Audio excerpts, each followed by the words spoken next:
ಓಂ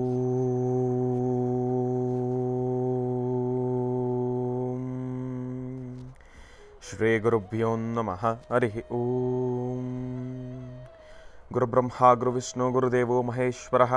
ಗುರು ಸಾಕ್ಷಾತ್ ಪರಬ್ರಹ್ಮ ತಸ್ಮೈ ಶ್ರೀ ಗುರುವೇ ನಮಃ. ಗುರುವೇ ಸರ್ವಲೋಕಾನಾಂ ವಿಷಜೇ ಭವರೋಗಿಣಾಂ ನಿಧಯೇ ಸರ್ವವಿದ್ಯಾನಾಂ ಶ್ರೀ ದಕ್ಷಿಣಾಮೂರ್ತಯೇ ನಮೋ ನಮಃ. ಜ್ಞಾನಾನಂದಮಯಂ ದೇವಂ ನಿರ್ಮಲಂ ಸ್ಫಟಿಕಾಕೃತಿಂ ಆಧಾರಂ ಸರ್ವವಿದ್ಯಾನಾಂ ಹಯಗ್ರೀವಮುಪಾಸ್ಮಹೇ.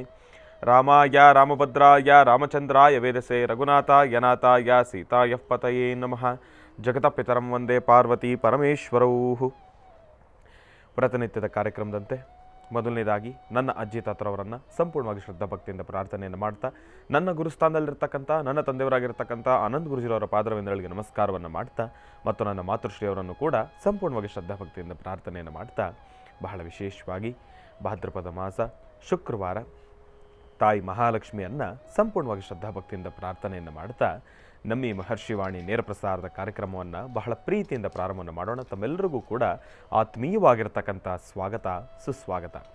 Powered by continental Malgudi filter coffee. ಪ್ರತಿನಿತ್ಯ ನಿಮ್ಮೆಲ್ಲರ ವಾಸ್ತುಗೃಹದಲ್ಲಿ ನಿಮ್ಮ ಒಂದು ಶುಭೋದಯ ಸಾಂಪ್ರದಾಯಿಕವಾಗಿ ಪ್ರಾರಂಭವಾಗಲು ತಪ್ಪದೇ ಬಳಸಿ ಕಾಂಟಿನೆಂಟಲ್ ಮಾಲ್ಗುಡಿ ಫಿಲ್ಟರ್ ಕಾಫಿ. ಯಾಕೆ ಅಂತಂದರೆ ಬೆಳಗ್ಗೆ ಎದ್ದಾಗಲೇ ಏನೋ ಒಂದು ರೀತಿ ಟೆನ್ಷನ್ ಇರುತ್ತೆ, ಸ್ಟ್ರೆಸ್ ಇರುತ್ತೆ, ಸಾಕಷ್ಟು ಆಲೋಚನೆಗಳಿರುತ್ತೆ, ಎಲ್ಲವೂ ಕೂಡ ಒಂದು ರೀತಿ ತಲೆ ಬಿಸಿಯಾಗಿರ್ತಕ್ಕಂಥದ್ದು ಇರುತ್ತೆ. ಆಗ ಆ ತಂಪಿನ ವಾತಾವರಣದಲ್ಲಿ ಒಂದು ಅದ್ಭುತವಾಗಿರ್ತಕ್ಕಂಥ ಫಿಲ್ಟರ್ ಕಾಫಿಯನ್ನು ಕುಡಿದಾಗ ಮನಸ್ಸಿಗೆ ಏನೋ ಒಂದು ರೀತಿ ನೆಮ್ಮದಿ, ದೇಹಕ್ಕೂ ಒಂದು ರೀತಿ ಅಗುರ. ಮನಸ್ಸಿಗೆ ನೆಮ್ಮದಿ ಇದ್ದಾಗ ಅಸಾಧ್ಯವಾದ್ದನ್ನು ಕೂಡ ಸಾಧನೆ ಪಡಿಸ್ಕೊಳ್ಬೋದು. ಅಂಥದ್ದೊಂದಿಷ್ಟು ಆಲೋಚನೆಗಳು ನಮ್ಮ ತಲೆಗೆ ಬರ್ತಕ್ಕಂಥದ್ದು ಇರುತ್ತೆ. ಹಾಗಾಗಿ ತಪ್ಪದೇ ಬಳಸಿ ಕಾಂಟಿನೆಂಟಲ್ ಮಾಲ್ಗುಡಿ ಫಿಲ್ಟರ್ ಕಾಫಿ.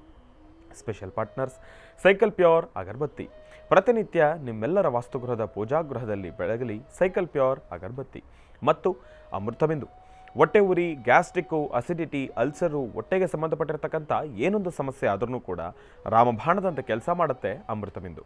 ಅದರಲ್ಲೂ ಇತ್ತೀಚಿನ ದಿನಮಾನಗಳಲ್ಲಿ ಹರಿದಾಡ್ತಾ ಇರತಕ್ಕಂಥ ಎಲ್ಲ ರೀತಿ ಇರತಕ್ಕಂಥ ಸಾಂಕ್ರಾಮಿಕ ರೋಗಗಳಿಂದ ಪಾರಾಗಲು ಮತ್ತು ದೇಹದಲ್ಲಿರ್ತಕ್ಕಂಥ ರೋಗ ನಿರೋಧಕ ಶಕ್ತಿಯನ್ನು ಹೆಚ್ಚಿಸಿಕೊಳ್ಳಲು ತಪ್ಪದೇ ಬಳಸಿ ಅಮೃತಬಿಂದು. ಅತಿ ಕಿರಿಯ ವಯಸ್ಸಿನಿಂದ ಹಿರಿಯ ವಯಸ್ಸಿನವರೆಗೂ ಕೂಡ ಸಾಕಷ್ಟು ಜನ ಈ ಸಕ್ಕರೆ ಕಾಯಿಲೆಯ ಸಮಸ್ಯೆಯಲ್ಲಿ ನರಳುತ್ತಾನೆ ಇರ್ತಾರೆ. ಕೈಕಾಲುಗಳು ಉರಿ ಬರ್ತಕ್ಕಂಥದ್ದಾಗಲಿ, ಜಾಯಿಂಟ್ಸ್ ಪೇನ್ ಬರ್ತಕ್ಕಂಥದ್ದಾಗಲಿ, ಅತಿಯಾದ ದಾಹ, ಆಯಾಸ, ಇದೆಲ್ಲವೂ ಕೂಡ ಈ ಸಕ್ಕರೆ ಕಾಯಿಲೆ ಅಡಿ ಬರತಕ್ಕಂಥ ಸಮಸ್ಯೆಗಳು ಅಂತಲೇ ಹೇಳ್ಬೋದು. ಇಂತಹ ಸಮಸ್ಯೆಗಳಿಗೆ ದೇಹಕ್ಕೆ ಕಿಂಚಿತ್ತೂ ಕೂಡ ಸೈಡ್ ಎಫೆಕ್ಟ್ಸ್ ಇಲ್ಲದಿರ ರಾಮಬಾಣದಂತೆ ಕೆಲಸ ಮಾಡ್ತಕ್ಕಂಥ ಅಪ್ಪಟ ಆಯುರ್ವೇದದ ಔಷಧಿ ಅಂತಂದರೆ ಅದು ನಮ್ಮ ಮಧುಮೇಹ ನಿವಾರಣೆಯನ್ ಅಂತಲೇ ಹೇಳ್ಬೋದು. ಅದರಲ್ಲೂ ಈಗ ಮಾತ್ರೆ ರೂಪದಲ್ಲೂ ಕೂಡ ಲಭ್ಯವಿರತಕ್ಕಂಥದ್ದಿದೆ. ಚಿಕ್ಕ ವಯಸ್ಸಿನಿಂದ ದೊಡ್ಡ ವಯಸ್ಸಿನವರೆಗೂ ಕೂಡ ಎಲ್ರಿಗೂ ಕೂಡ ಊಟ ತಿಂಡಿ ಉಪಚಾರ ಅಂತಂದರೆ ಖುಷಿ ಸಂತೋಷ. ಜೊತೆಗೆ ಗ್ಯಾಸ್ಟ್ರಿಕ್ಕಿನ ಸಮಸ್ಯೆನೂ ಕೂಡ ಹೌದು. ಮಧುಮೇಹಿಗಳು, ಸಕ್ಕರೆ ಕಾಯಿಲೆಯ ಸಮಸ್ಯೆ ಇರ್ತಕ್ಕಂಥವ್ರು ಗ್ಯಾಸ್ಟ್ರಿಕ್ಕಿನ ಸಮಸ್ಯೆಗೆ ಏನೊಂದು ಔಷಧಿಯನ್ನು ತೆಗೆದುಕೊಳ್ಬೇಕಾದ್ರೂ ಕೂಡ ನಾನಾ ಭಾರಿ ಆಲೋಚನೆಗಳನ್ನು ಮಾಡಲೇಬೇಕಾಗುತ್ತೆ. ಆದರೆ ಇನ್ನು ಮುಂದಿನ ದಿನಮಾನಗಳಲ್ಲಿ ಯಾವುದೇ ರೀತಿ ಭಯ ಎಂಬತಕ್ಕಂಥದ್ದು ಬೇಡ. ನಿರ್ಭಯವಾಗಿ ಸ್ವೀಕರಿಸಬಹುದಾಗಿರ್ತಕ್ಕಂಥ ಅಪ್ಪಟ ಆಯುರ್ವೇದದ ಔಷಧಿ ಅಂತಂದರೆ ಅದು ನಮ್ಮ ಗ್ಯಾಸ್ಟ್ರೋಜೀವನ್ ಅಂತಲೇ ಹೇಳ್ಬೋದು. ನಿಮ್ಮ ವಾಸ್ತುಗೃಹದ ಸಮೀಪ ಇರತಕ್ಕಂಥ ಎಲ್ಲ ಮೆಡಿಕಲ್ ಸ್ಟೋರ್ನಲ್ಲೂ ಕೂಡ A&J ಹೆಲ್ತ್ ಕೇರ್ಗೆ ಸಂಬಂಧಪಟ್ಟಿರ್ತಕ್ಕಂಥ ಎಲ್ಲ ಆಯುರ್ವೇದಿಕ್ ಉತ್ಪನ್ನಗಳು ಕೂಡ ಲಭ್ಯವಿದೆ. ಹಾಗಾಗಿ ಒಮ್ಮೆ ತಪ್ಪದೇ ಸ್ವೀಕರಿಸಿ. ಮತ್ತು ದ ಡಿವೈನ್ ಸ್ಟಾರ್ ಪ್ರೊಟೆಕ್ಷನಲ್ ಪೆಂಡೆಂಟ್. ಗ್ರಹಗತಿಗಳಲ್ಲಾಗಿರ್ಬೋದು, ರಾಶಿ ನಕ್ಷತ್ರಚಾರ ಪ್ರಕಾರ ಆಗಿರ್ಬೋದು, ನವಗ್ರಹಗಳಿಗೆ ಸಂಬಂಧಪಟ್ಟಿರ್ತಕ್ಕಂಥ ಏನೊಂದು ದೋಷ ಸಮಸ್ಯೆ ಇದ್ರೂ ಕೂಡ ಇದೆಲ್ಲವನ್ನೂ ಕೂಡ ಪೂಜೆ ಪುನಸ್ಕಾರ ಹೋಮ ಹವನಗಳಿಂದ ಕಾರ್ಸಿದ್ಧಿಯನ್ನು ಪಡಿಸ್ಕೊಳ್ಬೋದು. ಆದರೆ ಒಬ್ಬ ಮನುಷ್ಯ ತಾನು ಪ್ರತಿನಿತ್ಯ ಹಾಕ್ತಕ್ಕಂಥ ಹೆಜ್ಜೆಯಲ್ಲಿ ಒಂದಿಷ್ಟು ದೃಷ್ಟಿ ದೋಷಕ್ಕೆ ಒಳಗಾಗ್ತಕ್ಕಂಥದ್ದಾಗಲಿ, ಯಾಕೆಂತಂದರೆ ಈ ಒಂದು ಕಣ್ಣಿನ ದೃಷ್ಟಿಗೆ ಕಲ್ಲೇ ಕರಗತ್ತಂತೆ. ಹಾಗಾಗಿ ಕಣ್ಣಿನ ದೃಷ್ಟಿದೋಷಕ್ಕೆ ಒಳಗಾಗ್ತಕ್ಕಂಥದ್ದಾಗಲಿ, ಒಂದಿಷ್ಟು ನೆಗೆಟಿವಿಟಿಗೆ ಅಟ್ರಾಕ್ಟ್ ಆಗ್ತಕ್ಕಂಥದ್ದಾಗಲಿ, ಒಬ್ಬ ಮನುಷ್ಯ ಬೆಳೀತಾ ಇದ್ದಾನೆ ಅಂತಂದಮೇಲೆ ಕಾಳೆಳಿತಕ್ಕಂಥವ್ರು ಸಹಜವೇ. ಅದರಲ್ಲೂ ಈ ಒಂದು ಮಾಟ ಮಂತ್ರ ತಂತ್ರ ಪ್ರಯೋಗಾದಿಗಳನ್ನು ಮಾಡಿ ಒಂದಿಷ್ಟು ಸಮಸ್ಯೆಗಳನ್ನು ಉಂಟು ಮಾಡಬೇಕಾದ್ರೆ ಇಂತಹ ಪರಿಸ್ಥಿತಿಯಲ್ಲಿ ನಾವೆಲ್ಲರೂ ಕೂಡ ಸುರಕ್ಷಿತವಾಗಿರಬೇಕು ಅಂತಂದರೆ ತಪ್ಪದೇ ಧರಿಸಿ ದ ಡಿವೈನ್ ಸ್ಟಾರ್ ಪ್ರೊಟೆಕ್ಷನಲ್ ಪೆಂಡೆಂಟ್. ಪಂಚಲೋಹದಿಂದ ನಿರ್ಮಿತವಾಗಿರ್ತಕ್ಕಂಥ ಒಂದು ಪೆಂಡೆಂಟ್ ಅಂತಲೇ ಹೇಳ್ಬೋದು. ಅದರ ಮಧ್ಯದಲ್ಲಿ ಅದರ್ಘ್ಯ ಶಕ್ತಿಯನ್ನು ಉಳ್ಳಂತಹ ಅದ್ಭುತವಾಗಿರ್ತಕ್ಕಂಥ ಅಭೂತಪೂರ್ವಕವಾಗಿರ್ತಕ್ಕಂಥ ಒಂದು ರತ್ನ, ಅದೇ ದ ಡಿವೈನ್ ಸ್ಟಾರ್. ಇದನ್ನು ತಾವು ಆನ್ಲೈನಲ್ಲೂ ಕೂಡ ಖರೀದಿಯನ್ನು ಮಾಡ್ಬೋದು. ಇಲ್ಲಾಂತಂದರೆ ತಾವು ಆಶ್ರಮಕ್ಕೆ ಭೇಟಿ ನೀಡಿದರೆ ಅಲ್ಲೂ ಕೂಡ ಇವರದೇ ಆಗಿರ್ತಕ್ಕಂಥ ವ್ಯಾಪಾರದ ಮಳಿಗೆ ಇದೆ, ಅಲ್ಲೂ ಕೂಡ ತಾವು ಇದನ್ನು ಖರೀದಿಯನ್ನು ಮಾಡ್ಬೋದು. ಹಾಗಾಗಿ ಒಮ್ಮೆ ತಪ್ಪದೇ ಧರಿಸಿ ದ ಡಿವೈನ್ ಸ್ಟಾರ್ ಪ್ರೊಟೆಕ್ಷನಲ್ ಪೆಂಡೆಂಟ್. ಮತ್ತು ಶ್ರೀಕೃಷ್ಣ ಹಳ್ಳಿಯ ಶುದ್ಧ ತುಪ್ಪ. ಇದೀಗ ಅರ್ಧ ಲೀಟರ್ ಪೌಚ್ ಜೊತೆಗೆ 150 ರೂಪಾಯಿಯ ಒಂದು ಕಂಟೈನರನ್ನು ಕೂಡ ಉಚಿತವಾಗಿ ಕೊಡ್ತಾ ಇದ್ದಾರೆ. ಒಮ್ಮೆ ತಪ್ಪದೇ ಖರೀದಿಸಿ. ಮತ್ತು ಸಾಯಿ ಶುಪ್ ಟೂರ್ಸ್. ಇವರು ಭಾರತದಲ್ಲಿರ್ತಕ್ಕಂಥ ಅನೇಕ ಪುಣ್ಯಕ್ಷೇತ್ರಗಳಿಗೆ ವಿಶೇಷವಾಗಿರ್ತಕ್ಕಂಥ ದರ್ಶನದ ಜೊತೆಗೆ ಅತಿ ಕಡಿಮೆ ದರದಲ್ಲಿರ್ತಕ್ಕಂಥ ಒಂದು ಟೂರಿಂಗ್ ಪ್ಯಾಕೇಜ್ಗಳನ್ನು ಒದಗಿಸಿ ಕೊಡ್ತಾ ಇದ್ದಾರೆ. ಪೂರಿ ಜಗನ್ನಾಥ್, ಕಾಶಿ, ಗಯಾ, ವಾರಣಾಸಿ, ಶಿರಡಿ ಇನ್ನಿತ್ಯಾದಿ ಕ್ಷೇತ್ರಗಳಿಗೆ ಅತಿ ಕಡಿಮೆ ದರದಲ್ಲಿ ಟೂರಿಂಗ್ ಪ್ಯಾಕೇಜ್ಗಳನ್ನು ಒದಗಿಸಿ ಕೊಡೋದ್ರ ಜೊತೆಗೆ ಬಹಳ ವಿಶೇಷವಾಗಿರ್ತಕ್ಕಂಥ ದರ್ಶನದ ವ್ಯವಸ್ಥೆಯನ್ನು ಕೂಡ ಇವರು ಮಾಡಿಕೊಡ್ತಾರೆ. ಹಾಗಾಗಿ ಒಮ್ಮೆ ತಪ್ಪದೇ ಸಂಪರ್ಕಿಸಿ. ಸಾಯಿ ಶುಭ್ ಟೂರ್ಸ್ ಇವರ ಶಾಖೆಗಳು ಮಲ್ಲೇಶ್ವರಂ ಮತ್ತು ಯಲಹಂಕ. ಇನ್ನು ಬಹಳ ವಿಶೇಷವಾಗಿ ಇವತ್ತಿನ ದಿವಸ ಶುಕ್ರವಾರ, ಭಾದ್ರಪದ ಮಾಸ ಒಂದು ಕಡೆ, ಅದರಲ್ಲೂ ಈ ಒಂದು ಪಕ್ಷ ಮಾಸವು ಕೂಡ ಪ್ರಾರಂಭ ಆಗಿರ್ತಕ್ಕಂಥದ್ದಿದೆ. ಈ ಒಂದು ಪಕ್ಷ ಮಾಸದಲ್ಲಿ ಗುರೂಜಿರವರು ಸಾಕಷ್ಟು ವಿಚಾರಗಳನ್ನು ನಮ್ಮೆಲ್ಲರಿಗೂ ಕೂಡ ತಿಳಿಸ್ಕೊಡ್ತಾನೆ ಬಂದಿದ್ದಾರೆ. ಪಿತೃಪಕ್ಷದ ಈ ಒಂದು ಸಮಯದಲ್ಲಿ ನಮ್ಮ ಪಿತೃದೇವತೆಗಳನ್ನು ಆರಾಧನೆಯನ್ನು ಯಾವ ರೀತಿ ಮಾಡಬೇಕು, ಯಾವ ರೀತಿ ನಾವು ಅವರನ್ನು ಆರಾಧನೆಯನ್ನು ಮಾಡೋದ್ರಿಂದ ನಮಗೇನೇನೆಲ್ಲ ಲಾಭಗಳಿದ್ದಾವೆ, ನಾವು ಆರಾಧನೆಯನ್ನು ಮಾಡದೇ ಇರೋದರಿಂದ ಏನೇನೆಲ್ಲ ನಷ್ಟಗಳು ನಮಗೆ ಎದುರಾಗುತ್ತೆ ಎಂಬತಕ್ಕಂಥದ್ರ ಬಗ್ಗೆ ಸಾಕಷ್ಟು ವಿಚಾರಗಳನ್ನು ತಿಳಿಸ್ಕೊಡ್ತಾ ಇದ್ರು ಗುರುಜಿಯವರು. ಅದೆಲ್ಲವೂ ಕೂಡ ಮತ್ತಷ್ಟು ಮಹತ್ವಪೂರ್ಣ ಮಾಹಿತಿಗಳನ್ನು ತಿಳ್ಕೊಳ್ಳೋದಿದೆ. ಮತ್ತು ಸಾಯಿ ಶುಭ್ ಟೂರ್ಸ್ರವರ ಆಯೋಜನೆ ಮಾಡಿರ್ತಕ್ಕಂಥ ಶಿರಡಿ ಯಾತ್ರೆ ಸಂಪನ್ನಗೊಂಡಿರ್ತಕ್ಕಂಥದ್ದಿದೆ. ಬಹಳ ಅದ್ಭುತವಾಗಿತ್ತು. ಬಾಬಾರವರ ದರ್ಶನ ಮಾತ್ರ ಅತ್ಯದ್ಭುತವಾಗಿತ್ತು ಅಂತಲೇ ಹೇಳ್ಬೋದು. ವಿಚಾರಧಾರೆ ಸಾಕಷ್ಟು ಇದೆ. ಮೊದಲನೇದಾಗಿ ನಮ್ಮ ಪ್ರೀತಿಯ ಗುರುಗಳನ್ನು ಕಾರ್ಯಕ್ರಮಕ್ಕೆ ಸ್ವಾಗತಿಸ್ಬಿಡೋಣ. ಶ್ರೀಯುತರು ಸಾಮುದ್ರಿಕ ಶಿರೋಮಣಿ, ಸ್ವರಸರ್ವಜ್ಞ, ದರ್ಪಣಾಂಜನ, ಚಕ್ಷುರ್ಮತಿ ವಿದ್ಯಾನಿಪುಣ, ಶ್ರೀ ವಿದ್ಯೋಪಾಸಕರತ್ನ, ಅಥರ್ವಣ ಪರಿಹಾರ ಪ್ರವೀಣರು ಮತ್ತು ವನಸಿರಿ ಆಯುರ್ವೇದ ರತ್ನರು, ನಮ್ಮ ನಿಮ್ಮೆಲ್ಲರ ಪ್ರೀತಿಯ ಅಚ್ಚುಮೆಚ್ಚಿನ ಮಹರ್ಷಿ ಮಂದಿರ ಬ್ರಹ್ಮರ್ಷಿ ಆನಂದ್ ಜ್ಯೋತಿಪೀಠಂನ ಸಂಸ್ಥಾಪಕರು, ಖ್ಯಾತ ಜ್ಯೋತಿಷಿಗಳು ಶ್ರೀ ಶ್ರೀ ಶ್ರೀ ಡಾಕ್ಟರ್ ಮಹರ್ಷಿ ಆನಂದ್ ಗುರುಜಿಯವರನ್ನು, ನನ್ನ ತಂದೆಯವರನ್ನು ಪ್ರೀತಿಪೂರ್ವಕವಾಗಿ ಭಕ್ತಿಪೂರ್ವಕವಾಗಿ ಕಾರ್ಯಕ್ರಮಕ್ಕೆ ಸ್ವಾಗತಿಸೋಣ. ಗುರುಗಳೇ, ಕಾರ್ಯಕ್ರಮಕ್ಕೆ ಸ್ವಾಗತ, ಸುಸ್ವಾಗತ. ಶ್ರೀ ಗುರುಭ್ಯೋ ನಮಃ. ಹರಿ ಓಂ. ಗುರುಬ್ರಹ್ಮ ಗುರುವಿಷ್ಣು ಗುರುದೇವೋ ಮಹೇಶ್ವರಃ, ಗುರು ಸಾಕ್ಷಾತ್ ಪರಬ್ರಹ್ಮ ತಸ್ಮೈ ಶ್ರೀ ಗುರುವೇ ನಮಃ. ಮಹಾಲಕ್ಷ್ಮೀ ಚ ವಿದ್ಮಹೇ ವಿಷ್ಣುಪತ್ನೇ ಚ ಧೀಮಹಿ ತನ್ನೋ ಲಕ್ಷ್ಮೀ ಪ್ರಚೋದಯಾತ್. ಬ್ರಾಹ್ಮೀ ಮಾಹೇಶ್ವರಿ ಕೌಮಾರಿ ವೈಷ್ಣವಿ ವಾರಾಹಿ ಇಂದ್ರಾಣಿ ಚಾಮುಂಡಾಂ ಚಂಡಿಕಾಂ ಮಹಾಕಾಲಿ ಮಹಾಲಕ್ಷ್ಮೀ ಸಮೇತ ಶ್ರೀಮದ್ಮಹಾಲಲಿತಾಂ ಬಾಲಾತ್ ತ್ರಿಪುರ ಸುಂದರಿ ಯಾ ದೇವಿ ಸರ್ವಭೂತೇಷು ಮಾತೃರೂಪೇಣ ಸಂಸ್ಥಿತ. ನಮಸ್ತಸ್ಯೈ ನಮಸ್ತಸ್ಯೈ ನಮಸ್ತಸ್ಯೈ ನಮೋ ನಮಃ. ಲಲಿತಾಂಬಿಕಾಯ ನಮಃ, ದುರ್ಗಾಂಬಿಕಾಯ ನಮಃ, ಕ್ಷೇತ್ರಪಾಲಿನೇ ನಮಃ, ಕ್ಷೇತ್ರೇಶೇ ನಮಃ, ನವದುರ್ಗಾಯ ನಮಃ, ತ್ರಿಕಾಲಗ್ನ ಸಂಪನ್ನೇ ನಮಃ, ಭುವನೇಶ್ವರಿ ನಮಃ, ಲಲಿತಾರಾಜರಾಜೇಶ್ವರಿ ಮಹಾಲಕ್ಷ್ಮೀ ದೇವತಾಭ್ಯೋ ನಮಃ. ಇನ್ನು ಬಹಳ ವಿಶೇಷವಾಗಿ ಇಂದಿನ ಭಾಗದಲ್ಲಿ ಗುರುಜಿರವರನ್ನು ಬಹಳ ಪ್ರೀತಿಯಿಂದ ಕಾರ್ಯಕ್ರಮಕ್ಕೆ ಸ್ವಾಗತಿಸಿರ್ತಕ್ಕಂಥದ್ದಾಯಿತು. ಇನ್ನು ಪಿತೃಪಕ್ಷದ ಕುರಿತಾಗಿ ಸಾಕಷ್ಟು ವಿಚಾರಗಳನ್ನು ತಿಳಿಸ್ತಾ ಇದ್ರು ಗುರುಜಿರವರು. ಅದರ ಜೊತೆಗೆ ನಾನು ಹಿಂದಿನ ಭಾಗದಲ್ಲಿ ತಿಳಿಸಿದ ಹಾಗೆ ಸಾಯಿ ಶುಭ್ ಟೂರ್ಸ್ರವರ ಶಿರಡಿ ಯಾತ್ರೆ ಸಂಪನ್ನವಾಗಿದೆ ಅನ್ನೋದ್ರ ಬಗ್ಗೆ ಮಾಹಿತಿಯನ್ನು ಕೊಡ್ತಾ ಇದ್ದೀನಿ. ನಿಜಕ್ಕೂ ಹೇಳ್ತೀನಿ, ಬಹಳ ಅದ್ಭುತವಾಗಿರ್ತಕ್ಕಂಥ ಒಂದು ಕಾಯಕ ಅಂತಲೇ ಹೇಳ್ಬೋದು. ಯಾಕೆ ಅಂತಂದರೆ, ಒಬ್ಬಿಬ್ಬರನ್ನು ಕರ್ಕೊಂಡೋಗಿ ದರ್ಶನವನ್ನು ಮಾಡಿಸ್ತಕ್ಕಂಥದ್ದಲ್ಲ, ಸಾಕಷ್ಟು ಜನ ಭಕ್ತಾದಿಗಳನ್ನು ಅವರು ಕರ್ಕೊಂಡು ಬಂದು ಎಲ್ಲರನ್ನೂ ಕೂಡ ಒಟ್ಟುಗೂಡಿಸಿ ಅವರ ಒಂದು ಶ್ರೇಯೋಭಿಲಾಷೆಗಳನ್ನು ವಿಚಾರಣೆಯನ್ನು ಮಾಡ್ತಾ ಅವರ ವ್ಯವಸ್ಥೆಗಳಾಗಲಿ, ಊಟ ತಿಂಡಿ ಅದೆಲ್ಲವನ್ನು ನೋಡ್ಕೊಳ್ಳೋದ್ರ ಜೊತೆಗೆ ಅಷ್ಟೂ ಜನಕ್ಕೂ ಕೂಡ ಮುಂದಾಳತ್ವವನ್ನು ವಹಿಸಿಕೊಂಡು ಒಂದು ದರ್ಶನದ ವ್ಯವಸ್ಥೆಯನ್ನು ಮಾಡಿಸ್ತಕ್ಕಂಥದ್ದಿದೆಯಲ್ಲ, ಅದು ನಿಜಕ್ಕೂ ಬಹಳ ಅದ್ಭುತವಾಗಿರ್ತಕ್ಕಂಥ ಒಂದು ಕಾಯಕ ಅಂತಲೇ ಹೇಳ್ಬೋದು. ಯಾಕೆ ಅಂತಂದರೆ, ಬರ್ತಕ್ಕಂಥವ್ರು ಎಲ್ಲರ ಮನಸ್ಥಿತಿ ಒಂದೇ ಥರ ಇರೋದಿಲ್ಲ. ಒಬ್ಬೊಬ್ಬರ ಮನಸ್ಥಿತಿ ಒಂದೊಂದು ಥರ. ಯಾರಿಗೆ ಸಮಾಧಾನ ಪಡಿಸೋದು, ಯಾರಿಗೆ ಸಂತೋಷ ಪಡಿಸೋದು ಅನ್ನೋದು ಅರ್ಥವೇ ಆಗೋದಿಲ್ಲ. ಅಂತೆಲ್ಲ ಸಮಯದಲ್ಲೂ ಕೂಡ ಬಹಳ ತಾಳ್ಮೆಯಿಂದ, ಸಹನೆಯಿಂದ ಸಾಯಿ ಶುಭ್ ಟೂರ್ಸ್ರವರ ಮಾಲೀಕರಿಗಂತೂ ಅದು ಎಷ್ಟು ತಾಳ್ಮೆ ಇದೆಯೋ ಅದರ 10ರಷ್ಟು ತಾಳ್ಮೆ ಅಲ್ಲಿನ ಅವ್ರ ಜೊತೆಯಲ್ಲಿರ್ತಕ್ಕಂಥ ಒಂದು ಸಿಬ್ಬಂದಿವರೆಗೂ ಅಂತಲೂ ಕೂಡ ಹೇಳ್ಬೋದು. ಬಹಳ ಮೆಚ್ಚುಗೆಯನ್ನು ವ್ಯಕ್ತಪಡಿಸ್ತಕ್ಕಂಥ ಒಂದು ಕಾಯಕನೇ ಸಾಯಿ ಶುಭ್ ಟೂರ್ಸ್ರವರು ಮಾಡಿದ್ರು. ಯಾಕೆ ಅಂತಂದರೆ, ಈ ಒಂದು ಕಾರ್ಯಕ್ರಮದಲ್ಲಿ ನಾನು ಕೂಡ ಭಾಗಿಯಾಗಿದ್ನಲ್ಲ, ಎಲ್ಲವನ್ನೂ ಕೂಡ ಗಮನಿಸ್ತಾ ಇದ್ದೆ. ಬಹಳ ಅದ್ಭುತವಾಗಿದೆ.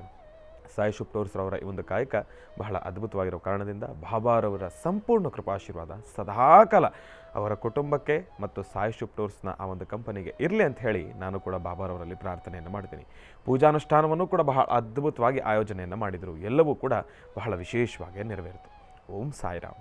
ಒಳ್ಳೆಯದಾಗಲಿ, ಶುಭವಾಗಲಿ. ಇನ್ನು ಈಗ ಇವತ್ತಿನ ದಿನದ ವಿಶೇಷತೆ, ಪಂಚಾಂಗ ಶ್ರವಣ ಅದೆಲ್ಲವನ್ನು ಕೂಡ ತಿಳ್ಕೊಳ್ಬೇಕಲ್ವ. ಹಾಗಾಗಿ ಈಗ ಪ್ರಾರಂಭವನ್ನು ಮಾಡೋಣ ದಿನ ವಿಶೇಷ.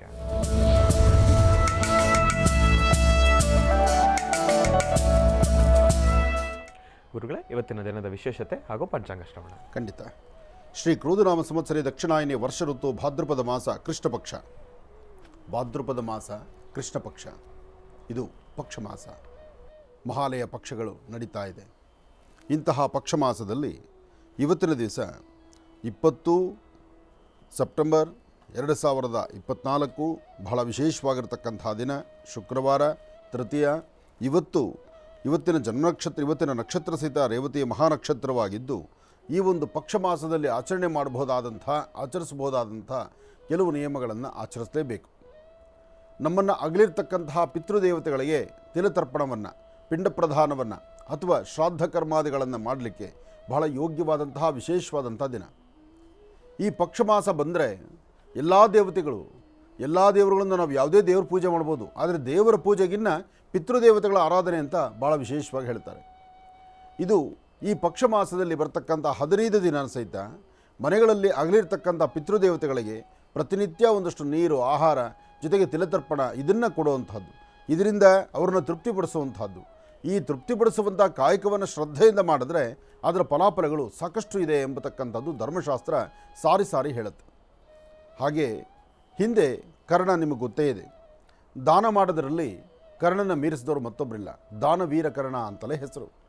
ಅಂತಹ ಕರ್ಣ ತಾನು ದಾನ ಮಾಡಿದ್ದು ಹೇಗೆ ಅಂದರೆ ಚಿನ್ನ, ಬೆಳ್ಳಿ, ವಜ್ರ, ವೈಡೂರ್ಯ ಯಾರಿಗೇನು ಬೇಕೋ ಎಲ್ಲವನ್ನು ದಾನ ಮಾಡ್ತಾ ಬಂದ. ಕೊನೆಗೆ ಅವಸಾನ ಕಾಲ ಎದುರಾಯಿತು. ಅವಸಾನ ಕಾಲ ಎದುರಾಗಿ ತಾನು ಮರಣ ಹೊಂದ್ತಾನೆ. ಮರಣ ಹೊಂದಿದ ನಂತರ ಸೀದಾ ಸ್ವರ್ಗಕ್ಕೆ ಹೊರಟುಬಿಡ್ತಾನೆ. ಸ್ವರ್ಗಲೋಕವನ್ನು ಸೇರಿಕೊಳ್ಳುತ್ತೆ ಆತ್ಮ. ಸ್ವರ್ಗಲೋಕ ಸೇರಿದ ಮೇಲೂ ಸಹಿತ ಆತನಿಗೆ ಆಹಾರವಾಗಿ ಯಾರು ಕೊಡಬೇಕು? ಆತನಿಗೆ ಆಹಾರವಾಗಿ ಕೊಡಲಿಕ್ಕೆ ಆತ ಯಾರಿಗೂ ಆಹಾರ ಕೊಟ್ಟಿಲ್ವಲ್ಲ. ಆತ ಮಾಡಿದ್ದೆಲ್ಲ ದಾನ ಧರ್ಮಾದಿಗಳನ್ನೇ ಮಾಡಿದ್ದಾನೆ, ತೃಪ್ತಿಪಡಿಸಿದ್ದಾನೆ. ಆದರೆ ಅವರ ಪಿತೃದೇವತೆಗಳಿಗೆ, ಕರ್ಣ ಅವರ ಪಿತೃದೇವತೆಗಳಿಗೆ ತಾನು ಪಿಂಡ ಪ್ರದಾನವನ್ನು ಮಾಡಲಿಲ್ಲ. ಕಾರಣ ನನಗೆ ಪಿತೃದೇವತೆಗಳು ಯಾರು ಅಂತ ನನಗೆ ಗೊತ್ತಿಲ್ಲ ಅಂತಕ್ಕಂಥದ್ರಲ್ಲೊಂದು ಮಾತು ಅಲ್ಲಿತ್ತು. ಇದನ್ನು ಅರ್ಥ ಮಾಡಿಕೊಳ್ಳಿ. ಪಿತೃದೇವತೆಗಳು ಯಾರು ಅಂತ ನನಗೆ ಗೊತ್ತಿಲ್ಲದಿರ ನಾನು ಪಿಂಡ ಪ್ರದಾನವನ್ನು ಮಾಡಲಿಲ್ಲ ಎಂಬತಕ್ಕಂಥ ಮಾತನ್ನು ಹೇಳ್ತಾನೆ. ಯಮಧರ್ಮರಾಯ ಹೇಳ್ತಾನೆ, ನೀನು ಬೇಕಾದಷ್ಟು ದಾನ ಧರ್ಮಗಳು ಮಾಡಿದ್ಯಾ, ಕರ್ಣ ಮಾಡಿರ್ತಕ್ಕಂಥ ದಾನಕ್ಕೆ ಸರಿಸಾಟಿ ಮತ್ತೊಂದಲ್ಲ. ಆದರೆ ನಿನಗೆ ಆಹಾರ ನಾನು ಏನು ಕೊಡಲಿ?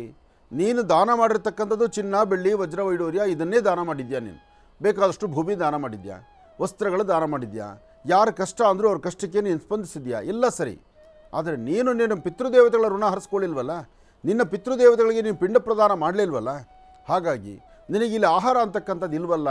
ಅದಕ್ಕಾಗಿ ನಿನ್ನ ಈ 15 ದಿವಸ ಅಂದರೆ ಈ ಪಕ್ಷ ಅಂತಕ್ಕಂಥದ್ದು ಹುಟ್ಟೋದು ಕಾರಣ ಏನಂದರೆ 15 ದಿವಸ ವಿಚಾರಣೆ ಆದ ಮೇಲೆ ಪುನಃ ಕರ್ಣನ್ನು ಈ ಭೂಲೋಕಕ್ಕೆ ಕಳಿಸ್ತಾನಂತೆ. ಯಮ 15 ದಿವಸ ಭೂಲೋಕಕ್ಕೆ ಕಳಿಸಿ ನಿನ್ನ ಪಿತೃದೇವತೆಗಳಿಗೆ ನೀನು ಆಹಾರವನ್ನು ಕೊಟ್ಟು ಪಿಂಡ ಪ್ರದಾನವನ್ನು ಮಾಡಿ ಒಂದಿಷ್ಟು ಅನ್ನದಾನವನ್ನು ಮಾಡಿ ಬಂದರೆ ಅದಾದ ನಂತರ ನಿನಗೆ ಸ್ವರ್ಗದಲ್ಲೂ ಸಹಿತ ಆಹಾರ ಸಿಗುತ್ತೆ ಅಂತ ಹೇಳ್ತಾನೆ. ಆ ಮಾತಿನಂತೆ ಕರ್ಣನ್ನು ಪುನಃ ಈ ಭೂಲೋಕಕ್ಕೆ ಕಳಿಸ್ತಾನೆ. ಭೂಲೋಕಕ್ಕೆ ಬಂದು ಯಥಾಪ್ರಕಾರವಾಗಿ ತಾನು ಪುನಃ ಜೀವವನ್ನು ಬಂದು ಆ ದೇಹದಿಂದ ಒಂದಷ್ಟು ಅನ್ನದಾನವನ್ನು, ಒಂದಷ್ಟು ಪಿಂಡ ಪ್ರದಾನಗಳನ್ನು ಎಲ್ಲವನ್ನು ಮಾಡಿ ತೀರ್ಥಕ್ಷೇತ್ರಗಳನ್ನು ಸುತ್ತಾಡ್ತಾನೆ. ತೀರ್ಥಕ್ಷೇತ್ರಗಳನ್ನು ಸುತ್ತಿದ್ದಕ್ಕೋಸ್ಕರ ಕರ್ಣನಿಗೆ ಪುನಃ ಮುಕ್ತಿ ಸಿಗುತ್ತೆ.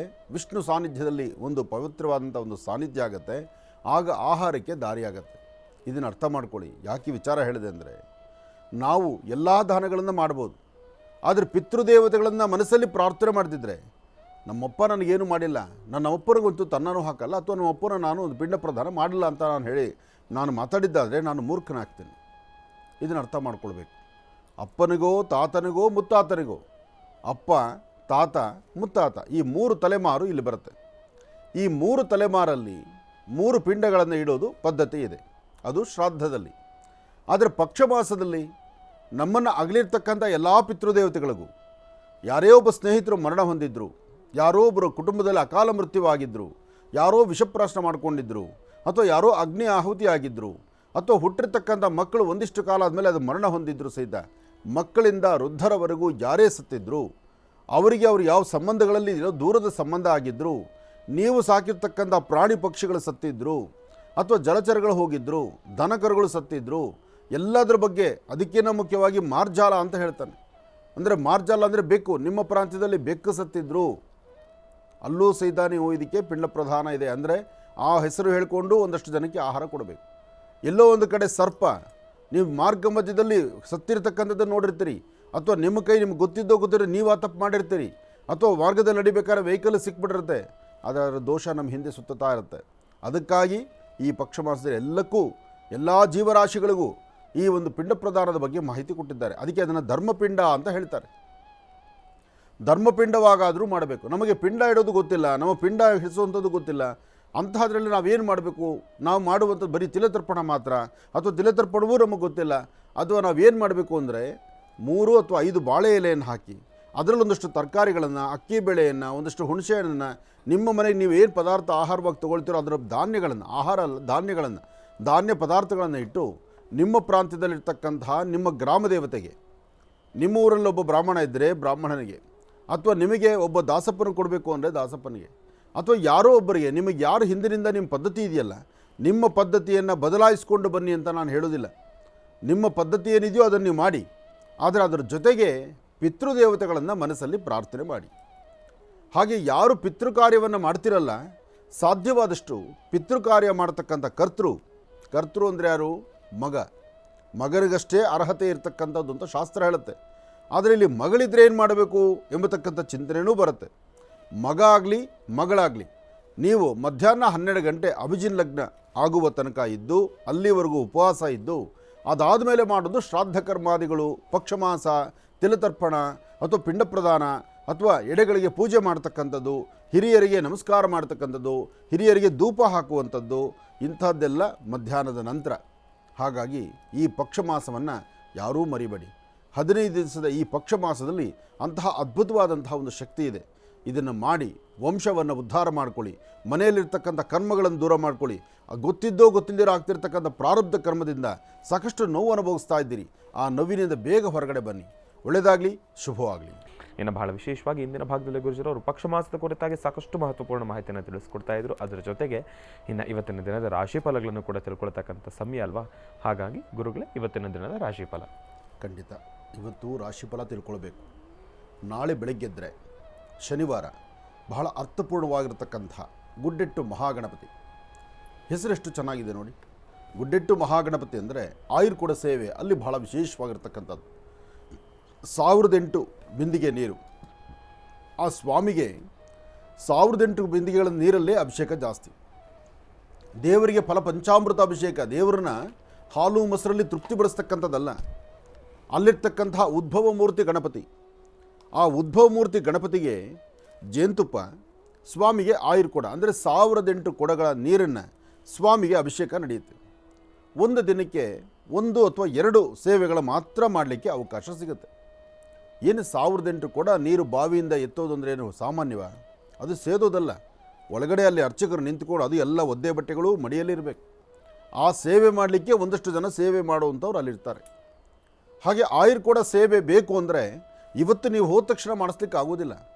ಇವತ್ತು ಬುಕ್ ಮಾಡಿದ್ರೆ ಇನ್ಯಾವತ್ತೋ ಇನ್ನೊಂದು ವರ್ಷಕ್ಕೋ 2 ವರ್ಷಕ್ಕೋ ಸಿಗುತ್ತೆ. ಅಂದರೆ ಅಷ್ಟು ಜನ ಭಕ್ತರು ಅಲ್ಲಿದ್ದಾರೆ. ಅಲ್ಲಿನ ಗಣಪತಿ ಒಂದು ವಿಶೇಷ ಇದೆ. ಅಲ್ಲಿರ್ತಕ್ಕಂಥ ಗಣಪತಿ, ಆಯುರ್ಕೊಡ ಗಣಪತಿ ಸಂಪೂರ್ಣವಾದಂತಹ ರೀತಿ ವಿಗ್ರಹ ಭೂಮಿಯಿಂದಲೋ ಅಥವಾ ಎಲ್ಲಿಂದ ಬಂದದ್ದಲ್ಲ, ಅದು ಆ ಬಂಡೆಯಲ್ಲಿ ಮೂಡಿರ್ತಕ್ಕಂಥದ್ದು. ಅಂದರೆ ಆ ವಿಶೇಷವಾಗಿರ್ತಕ್ಕಂಥ ಏನೊಂದು ಚಿಕ್ಕದಾದಂಥ ಒಂದು ಗುಟ್ಟ ಇದ್ದೇ ಇಲ್ಲ, ಬೆಟ್ಟದ ಥರ, ಆ ಬೆಟ್ಟದಲ್ಲೇ ಉದ್ಭವ ಮೂರ್ತಿ ಅದು. ಅಂತಹ ಅದ್ಭುತವಾದಂಥದ್ದು. ಇನ್ನು ಮಳೆ ಯಾವಾಗಲೂ ಇದ್ದೇ ಇರುತ್ತೆ. ಆ ಭಾಗದಲ್ಲಿ ಮಳೆ ಇದ್ದೇ ಇರುತ್ತೆ. ಪ್ರಕೃತಿಯ ಮಡಿಲಲ್ಲಿದೆ. ಅದರ ಜೊತೆಗೆ ಅದೆಲ್ಲಿತ್ತಪ್ಪ ಒಂದು ನವಿಲಂತೂ ಅಲ್ಲಿಗೆ ಬಂತು. ಆ ನವಿಲು ಬಂದು ಪೂಜಾನುಷ್ಠಾನ ಮಾಡುವಾಗ ಶ್ರೀ ವಲ್ಲಿದೇವಸೇನಾ ಸಮೇತ ಸುಬ್ರಹ್ಮಣ್ಯೇಶ್ವರ ಅಂದೆ ನಾನು. ಇದು ಸತ್ಯ ಘಟನೆ ನಡೆದಿರತಕ್ಕಂತಹದ್ದು.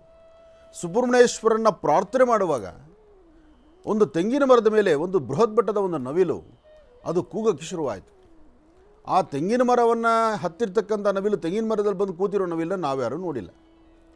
ಆದರೆ ಅದಾದ ಮೇಲೆ ಅದು ಯಾವಾಗ ಕೂಗಕ್ಕೆ ಶುರುವಾಯಿತೋ ಆಗ ನಮ್ಮ ದೃಷ್ಟಿಯೆಲ್ಲ ಅಲ್ಲಿ ಬಂತು. ಅದು ಬರೀ ಆನಂದ್ ಗುರೂಜಿಯವರು ಮಾತ್ರ ಕಂಡಿದ್ದಲ್ಲ, ಆ ಪರಿಸರದಲ್ಲಿದ್ದಾರೆ ಎಲ್ಲರೂ ನೋಡಿದ್ರು.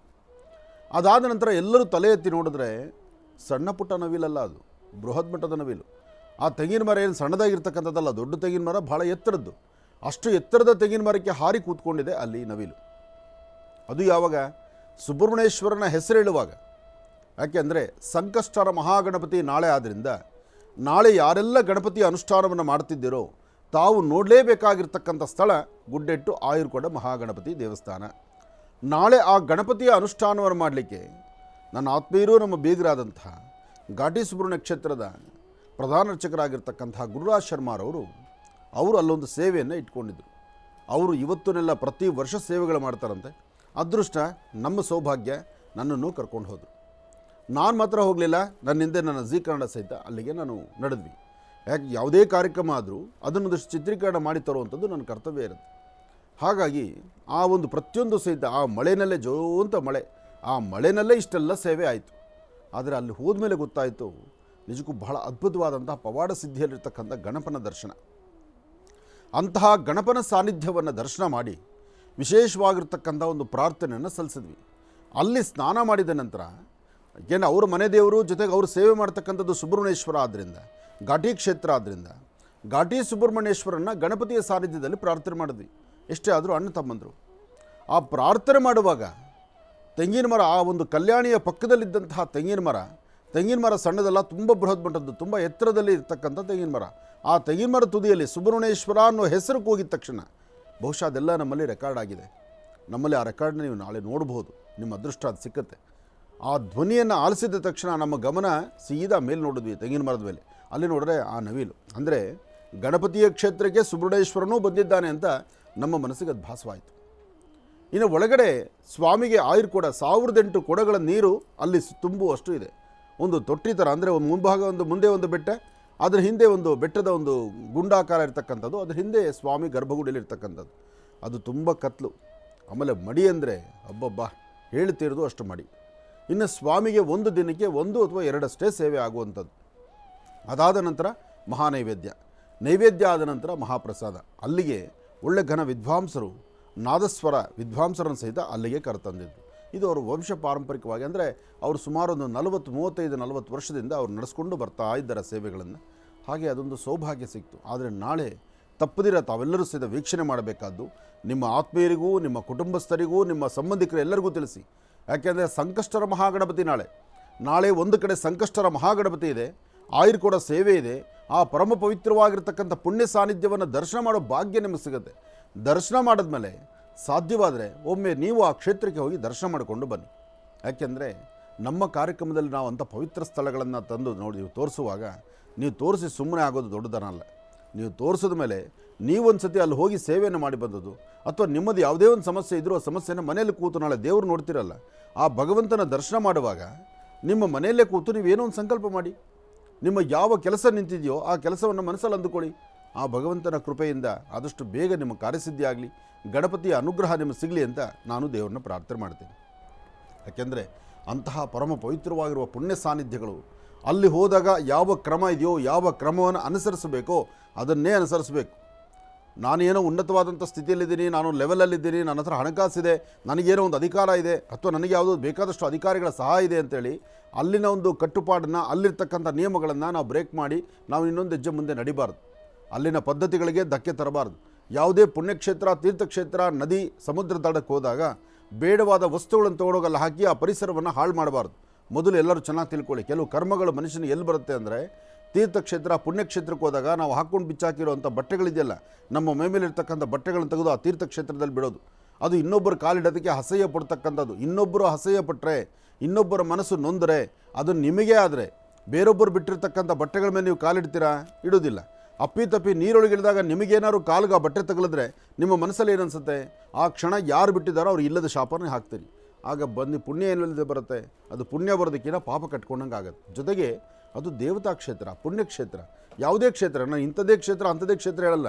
ಧರ್ಮಸ್ಥಳ ನೋಡಿ, ಎಷ್ಟು ಪವಿತ್ರವಾಗಿರೋ ಸ್ಥಳ. ಅಲ್ಲಿ ಹೋಗಿ ನಮ್ಮ ಬೇಡವಾದ ಬಟ್ಟೆಗಳನ್ನು ತೊಗೊಂಡೋಗಲ್ಲಿ ಬಿಟ್ಟು ಬರ್ತೀವಿ. ಸಾಲದಕ್ಕೆ ಮನೆಗಳಲ್ಲಿ ಬೇಡವಾಗಿರ್ತಕ್ಕಂಥ ದೇವ್ರ ಫೋಟೋಗಳು ಏನೋ ಇರ್ತವಲ್ಲ, ನಿಮಗೆ ಬೇಡ ಅನ್ಸೋದು, ಬೇಕು ಅಂದಾಗ ತಂದು ಇಟ್ಕೊಂಡ್ಬಿಟ್ಟಿರ್ತೀರಿ. ತಂದು ಫೋಟೋಗಳು ಮನೇಲಿ ಜಾಸ್ತಿ ಆದಾಗ ಏನು ಮಾಡ್ತೀರಿ? ತೊಗೊಂಡು ನೀರು ಬಿಡೋದು. ಅದು ಗಾಜು ಇರುತ್ತೆ, ಅದರಲ್ಲಿ ಗಾಜು ಫೋಟೋ ಫ್ರೇಮು, ಏನೂ ಗೊತ್ತಿಲ್ಲ. ನಿಮ್ಮ ಉದ್ದೇಶ ಏನು? ತೊಗೊಂಡೋಗಿ ದೇವರು ನೀರಿಗೆ ಬಿಡಬೇಕು. ಆ ನೀರಿಗೆ ಬಿಡಬೇಕು ಅನ್ನೋದೊಂದು. ನೀರಿಗೆ ಬಿಟ್ಟರೆ ದೋಷ ಪರಿಹಾರ ಅಲ್ಲ, ಇಲ್ಲದ ಕರ್ಮಗಳನ್ನು ಅಂಟಿಸ್ಕೊಳ್ಳತಕ್ಕಂಥದ್ದು. ಯಾವತ್ತು ಗಾಜು, ಬಾಟ್ಲು ಮತ್ತು ಇನ್ನೊಬ್ಬರಿಗೆ ತೊಂದರೆ ಆಗುವಂಥದ್ದು, ಇನ್ನೊಬ್ಬರು ಅಯ್ಯೋ ಅಂದರೆ ಸಾಕು, ನಿಮಗೆ ಹಿಂದಲೇ ನಿಮ್ಮ ಬ್ಯಾಂಕ್ ಅಕೌಂಟಿಗೆ ನಿಮ್ಮ ಡಿಪಾಸಿಟ್ಸು ನಿಮ್ಮ ಅಕೌಂಟಲ್ಲಿ ಬೀಳುತ್ತೆ. ಅದರಿಂದ ಇಂತಹ ಪುಣ್ಯಕ್ಷೇತ್ರಗಳನ್ನು ನಾವು ಹೇಗೆ ನೋಡ್ಕೋಬೇಕು ಹಾಗೇ ನೋಡಬೇಕು. ಒಳ್ಳೆಯದಾಗಲಿ, ಶುಭವಾಗಲಿ. ಇನ್ನು ಬಹಳ ವಿಶೇಷವಾಗಿ ನಾಳಿನ ಶನಿವಾರದ ವಿಶೇಷ ಮಹರ್ಷಿವಾಣಿ ಕಾರ್ಯಕ್ರಮದಲ್ಲಿ ಪ್ರಸಾರ ಆಗ್ತಾ ಇರತಕ್ಕಂಥ ಬಹಳ ಅದ್ಭುತವಾಗಿರ್ತಕ್ಕಂಥ ಕಾರ್ಯಕ್ರಮ ಗೊಡ್ಡಟ್ಟು ಮಹಾಗಣಪತಿಯ ವಿಶೇಷವಾಗಿರ್ತಕ್ಕಂಥ ದರ್ಶನ. ಹಾಗಾಗಿ ನಾಳಿನ ಶನಿವಾರದ ಕಾರ್ಯಕ್ರಮವನ್ನು ತಾವೆಲ್ಲರೂ ಕೂಡ ತಪ್ಪದೇ ವೀಕ್ಷಿಸಿ ಎಂಬತಕ್ಕಂಥ ಮಾತನ್ನು ತಿಳಿಸ್ತೇನೆ. ಈಗ ರಾಶಿಫಲಗಳನ್ನು ತಿಳ್ಕೊಳ್ತಕ್ಕಂಥ ಸಮಯ. ಹಾಗಾಗಿ ಗುರುಗಳೇ, ಇವತ್ತಿನ ದಿನದ ರಾಶಿಫಲ ಖಂಡಿತ. ಓಂ ನಮಃ ಸೂರ್ಯಾಯ ಚಂದ್ರಾಯ ಮಂಗಳಾಯ ಬುಧಾಯ ಚ ಗುರು ಶುಕ್ರ ಶನಿಭ್ಯಶ್ಚಾರಾಹವೇ ಕೇತವೇ ನಮಃ. ಮೃತ್ಯುಂಜಯಾಯ ರುದ್ರಾಯ ನೀಲಕಂಠಾಯ ಶಂಭವೇ ಅಮೃತೇಶಾಯ ಸರ್ವಾಯ ಮಹಾದೇವಾಯ ತೇ ನಮಃ. ಪದ್ಮಾನನೆ ಪದ್ಮೇ ಪದ್ಮಪತ್ರೇ ಪದ್ಮಪ್ರಿಯೇ ಪದ್ಮದಲಾಯ ದಾಕ್ಷೇ ವಿಶ್ವಪ್ರಿಯೇ ವಿಷ್ಣು ಮನೋನುಕೂಲೇ ತ್ವತ್ಪಾದ ಪದ್ಮಮೈ ಸನ್ನಿಧತ್ವ ಯಾಸಾ ಪದ್ಮಾಸನಸ್ಥಾ ವಿಪುಲಕಟತಡಿ ಪದ್ಮಪತ್ರಾಯ ದಾಕ್ಷಿ ಶ್ರೀಂ ಅಂಬಾಂ ಭಗವತೀಂ ಶ್ರೀಂ ಲಲಿತಾಂ ರಾಜರಾಜೇಶ್ವರೀಂ. ತಾಯಿ ಮಹಾಲಕ್ಷ್ಮಿಯನ್ನು ಪ್ರಾರ್ಥನೆ ಮಾಡ್ತಾ ಆದಿತ್ಯಾದಿ ನವಗ್ರಹಗಳ ಪ್ರಾರ್ಥನೆ ಆಯಿತು. ಇನ್ನು ರಾಶಿಫಲದತ್ತ ಗಮನ ಹರಿಸೋಣ. ಮೊದಲನೇದಾದಂತಹದ್ದು ಮೇಷರಾಶಿ. ಮೇಷರಾಶಿ ಮೇಷಲಗ್ನ. ಮೇಷರಾಶಿ ಮೇಷಲಗ್ನದಲ್ಲಿ ಶುಭ ಶುಕ್ರವಾರದಂದು ತಮ್ಮ ಮನಸ್ಸಲ್ಲಿರ್ತಕ್ಕಂತಹ ದ್ವಂದ್ವ ಚಿಂತನೆಗಳನ್ನು ದೂರ ಮಾಡ್ತಾ ಒಳ್ಳೆಯ ಫಲಾಫಲಗಳನ್ನು ಸಿದ್ಧಿಪಡಿಸ್ಕೊಳ್ತಕ್ಕಂತಹ ಯೋಗ ಫಲವಿದೆ. ಆದರೆ ಒಂದಷ್ಟು ಕನ್ಫ್ಯೂಷನ್ಸ್ ಇದೆ. ಲಾಭ ಯಾವುದು, ನಷ್ಟ ಯಾವುದು, ಒಳ್ಳೆಯವರು ಯಾರು, ಕೆಟ್ಟವರು ಯಾರು, ಯಾವುದು ಸರಿ, ಯಾವುದು ತಪ್ಪು, ಅಥವಾ ನಾನು ಹಾಕುವಂಥ ಹೆಜ್ಜೆಯಲ್ಲಿ ಏನಾದ್ರು ವ್ಯತ್ಯಾಸ ಆಗುತ್ತಾ, ಅಥವಾ ಏನಾದ್ರು ತೊಂದರೆ ತಾಪತ್ರೆಗಳಾಗುತ್ತಾ, ಅಥವಾ ಸಮಸ್ಯೆ ಎಂಬತಕ್ಕಂಥದ್ದು ಬೇರೊಂದು ತರಹ ಬಂದು ನಮ್ಮ ಹೆಗಲಿರುತ್ತಾ, ಹೀಗೆ ಹಲವಾರು ವಿಭಿನ್ನ ಆಲೋಚನೆಗಳು ಇವತ್ತು ಮೇಷರಾಶಿಯವರಿಗಿದೆ. ಮೇಷರಾಶಿಯಲ್ಲಿರ್ತಕ್ಕಂಥವರು ಸಾಧ್ಯವಾದರೆ ಮನೆಯಿಂದ ಆಚೆ ಬರುವಾಗ ಒಂದು ಚಿಟಿಗೆ ಬೆಲ್ಲವನ್ನು ಇರುವೆ ಗುಡುಗು ಹಾಕಿ, ಅಥವಾ ಒಂದು ಚಿಟಿಗೆ ಗೋಧಿಯೋ ರವೆಯೋ ತೆಗೆದುಕೊಂಡು ಪೂರ್ವಾಭಿಮುಖವಾಗಿ ನಿಂತು ದೃಷ್ಟಿ ತೆಗೆದು ಅದನ್ನು ನೀರಿಗೆ ಹಾಕಿ, ಈ ಪ್ರಕಾರ ಮಾಡೋದ್ರಿಂದ ಒಂದಷ್ಟು ಶಾಂತಿ ನೆಮ್ಮದಿಯನ್ನು ಖಂಡಿತ ಸಿದ್ಧಿಪಡಿಸ್ಕೊಳ್ತೀರಿ. ಒಳ್ಳೆಯದಾಗಲಿ. ಇನ್ನು ವೃಷಭ ರಾಶಿ. ವೃಷಭ ರಾಶಿ ವೃಷಭಲಗ್ನದಲ್ಲಿರ್ತಕ್ಕಂಥವ್ರಿಗೆ ಚಂದ್ರನ ಆಸ್ಥಾನ ಚೆನ್ನಾಗಿದ್ದು, ಗುರುವಿನ ಅನುಗ್ರಹ ಇದ್ದು, ಇಷ್ಟಾರ್ಥವನ್ನು ಸಿದ್ಧಿಪಡಿಸ್ಕೊಳ್ತಕ್ಕಂಥ ಯೋಗ ಫಲ ಇದೆ. ಸಣ್ಣ ಸಣ್ಣ ವಿಚಾರಕ್ಕೂ ಸಹಿತ ಮನಸ್ತಾಪಗಳಿದೆ. ವೃತ್ತಿಯಲ್ಲಿ ಅಭಿವೃದ್ಧಿ ಕಾಣದಂಥ ರೀತಿಯಲ್ಲಿದೆ. ವ್ಯಾಪಾರ ವ್ಯವಹಾರಗಳನ್ನು ಯಾವುದನ್ನೂ ಸಮಂಜಸವಾಗಿ ಮಾಡಲಿಕ್ಕೆ ಆಗದಂಥ ರೀತಿಯಲ್ಲಿದೆ. ಮಾಡುವಂತಹ ಮಾತು, ಕೊಡುವಂಥ ಮಾತು ಯಾವುದು ನಡೆಯೋದಕ್ಕಾಗ್ದಿರಾ, ಕೊಟ್ಟ ಮಾತಿನಂತೆ ನಡ್ಕೊಳ್ಳೋಕ್ಕೂ ಆಗ್ದಿರಾ, ಮನಸ್ಸಲ್ಲಿ ಇಲ್ಲದಂಥ ನೋವುಗಳನ್ನು ತಂದುಕೊಳ್ತೀರಿ. ಹಾಗೆ ಇವತ್ತು ಒಂದಷ್ಟು ಜನ ವೃಷಭ ರಾಶಿಯಲ್ಲಿರ್ತಕ್ಕಂಥವರಿಗೆ ಅಧಿಕವಾದಂತಹ ಬೆನ್ನೋವು ಅಥವಾ ಹೊಟ್ಟೆಗೆ ಸಂಬಂಧಪಟ್ಟದ್ದು, ಅಜೀರ್ಣ, ಅಲರ್ಜಿ ಆಗುವಂಥದ್ದು, ಆಹಾರ ಸ್ವಲ್ಪ ತಿಂದರೆ ಒಂದಷ್ಟು ಬೇಡಪ್ಪ ನಮಗೆ ಆಹಾರ ಅನಿಸೋದು, ಅಥವಾ ಯಾವುದಾದ್ರು ಒಂದು ವಿಚಾರದಲ್ಲಿ ಮನಸ್ಸು ಬಹಳ ನೊಂದುಕೊಳ್ಳೋದು, ಹೀಗೆ ಒಂದಲ್ಲ ಒಂಥರ ವಿಭಿನ್ನ ಆಲೋಚನೆಗಳು, ವಿಭಿನ್ನತೆ ಇವತ್ತು ನಿಮ್ಮನ್ನು ಬಾಧಿಸುತ್ತೆ. ಹಾಗಾಗಿ ಇವತ್ತಿನ ದಿವಸ ತಾಯಿ ಭುವನೇಶ್ವರಿ, ರಾಜರಾಜೇಶ್ವರಿ, ಶಕ್ತಿ ದೇವತೆ, ಗ್ರಾಮ ದೇವತೆಯನ್ನು ಮಧ್ಯಾಹ್ನ ಅಂದರೆ ರಾಹುಕಾಲದಲ್ಲಿ 12 ಗಂಟೆ, 10ರಿಂದ 12 ಗಂಟೆ ಒಳಗಡೆ ಹೋಗಿ ದೇವರ ದರ್ಶನ ಮಾಡಿ ಬರ್ತಕ್ಕಂಥದ್ದು. ಈ ಸಮಯದಲ್ಲಿ ಯಾರಾದರೂ ಸಣ್ಣ ಪುಟ್ಟ ಮಕ್ಕಳಿಗೆ ಒಂದಷ್ಟು ತಿಂಡಿ ತಿನಿಸನ್ನು ಕೊಡ್ತಕ್ಕಂಥದ್ದು, ಸಾಧ್ಯವಾದರೆ ಒಂದಷ್ಟು ಉದ್ದಿನಬೇಳೆ, ಒಂದಷ್ಟು ತೊಗರಿಬೇಳೆ, ಉದ್ದು ಮತ್ತು ತೊಗರಿಯನ್ನು ಮನೆಯಲ್ಲಿಟ್ಟು ಪ್ರಾರ್ಥನೆ ಮಾಡಿ ಅದನ್ನು ದೇವಾಲಯಕ್ಕೆ ಕೊಟ್ಟು ಪ್ರಾರ್ಥನೆ ಮಾಡೋದ್ರಿಂದ ಮತ್ತಷ್ಟು ವಿಶೇಷವಾದ ಫಲವನ್ನೇ ತಾವು ಸಿದ್ಧಿಪಡಿಸ್ಕೊಳ್ತೀರಿ. ಇರ್ತಕ್ಕಂಥ ದೋಷಗಳು ದೂರ ಆಗುತ್ತೆ, ಮನಸ್ಸಿಗಿರ್ತಕ್ಕಂಥ ನೆಮ್ಮದಿಯನ್ನು ತಂದುಕೊಳ್ಬೋದು. ಒಳ್ಳೆಯದಾಗಲಿ, ಶುಭವಾಗಲಿ. ಇನ್ನು ಮಿಥುನ ರಾಶಿ. ಮಿಥುನ ರಾಶಿ ಮಿಥುನ ಲಗ್ನದಲ್ಲಿರ್ತಕ್ಕಂಥವರು ಪ್ರಯಾಣ ಕಾಲದಲ್ಲಿ ಸ್ವಲ್ಪ ಎಚ್ಚರಿಕೆ ಆಗಿರಬೇಕು.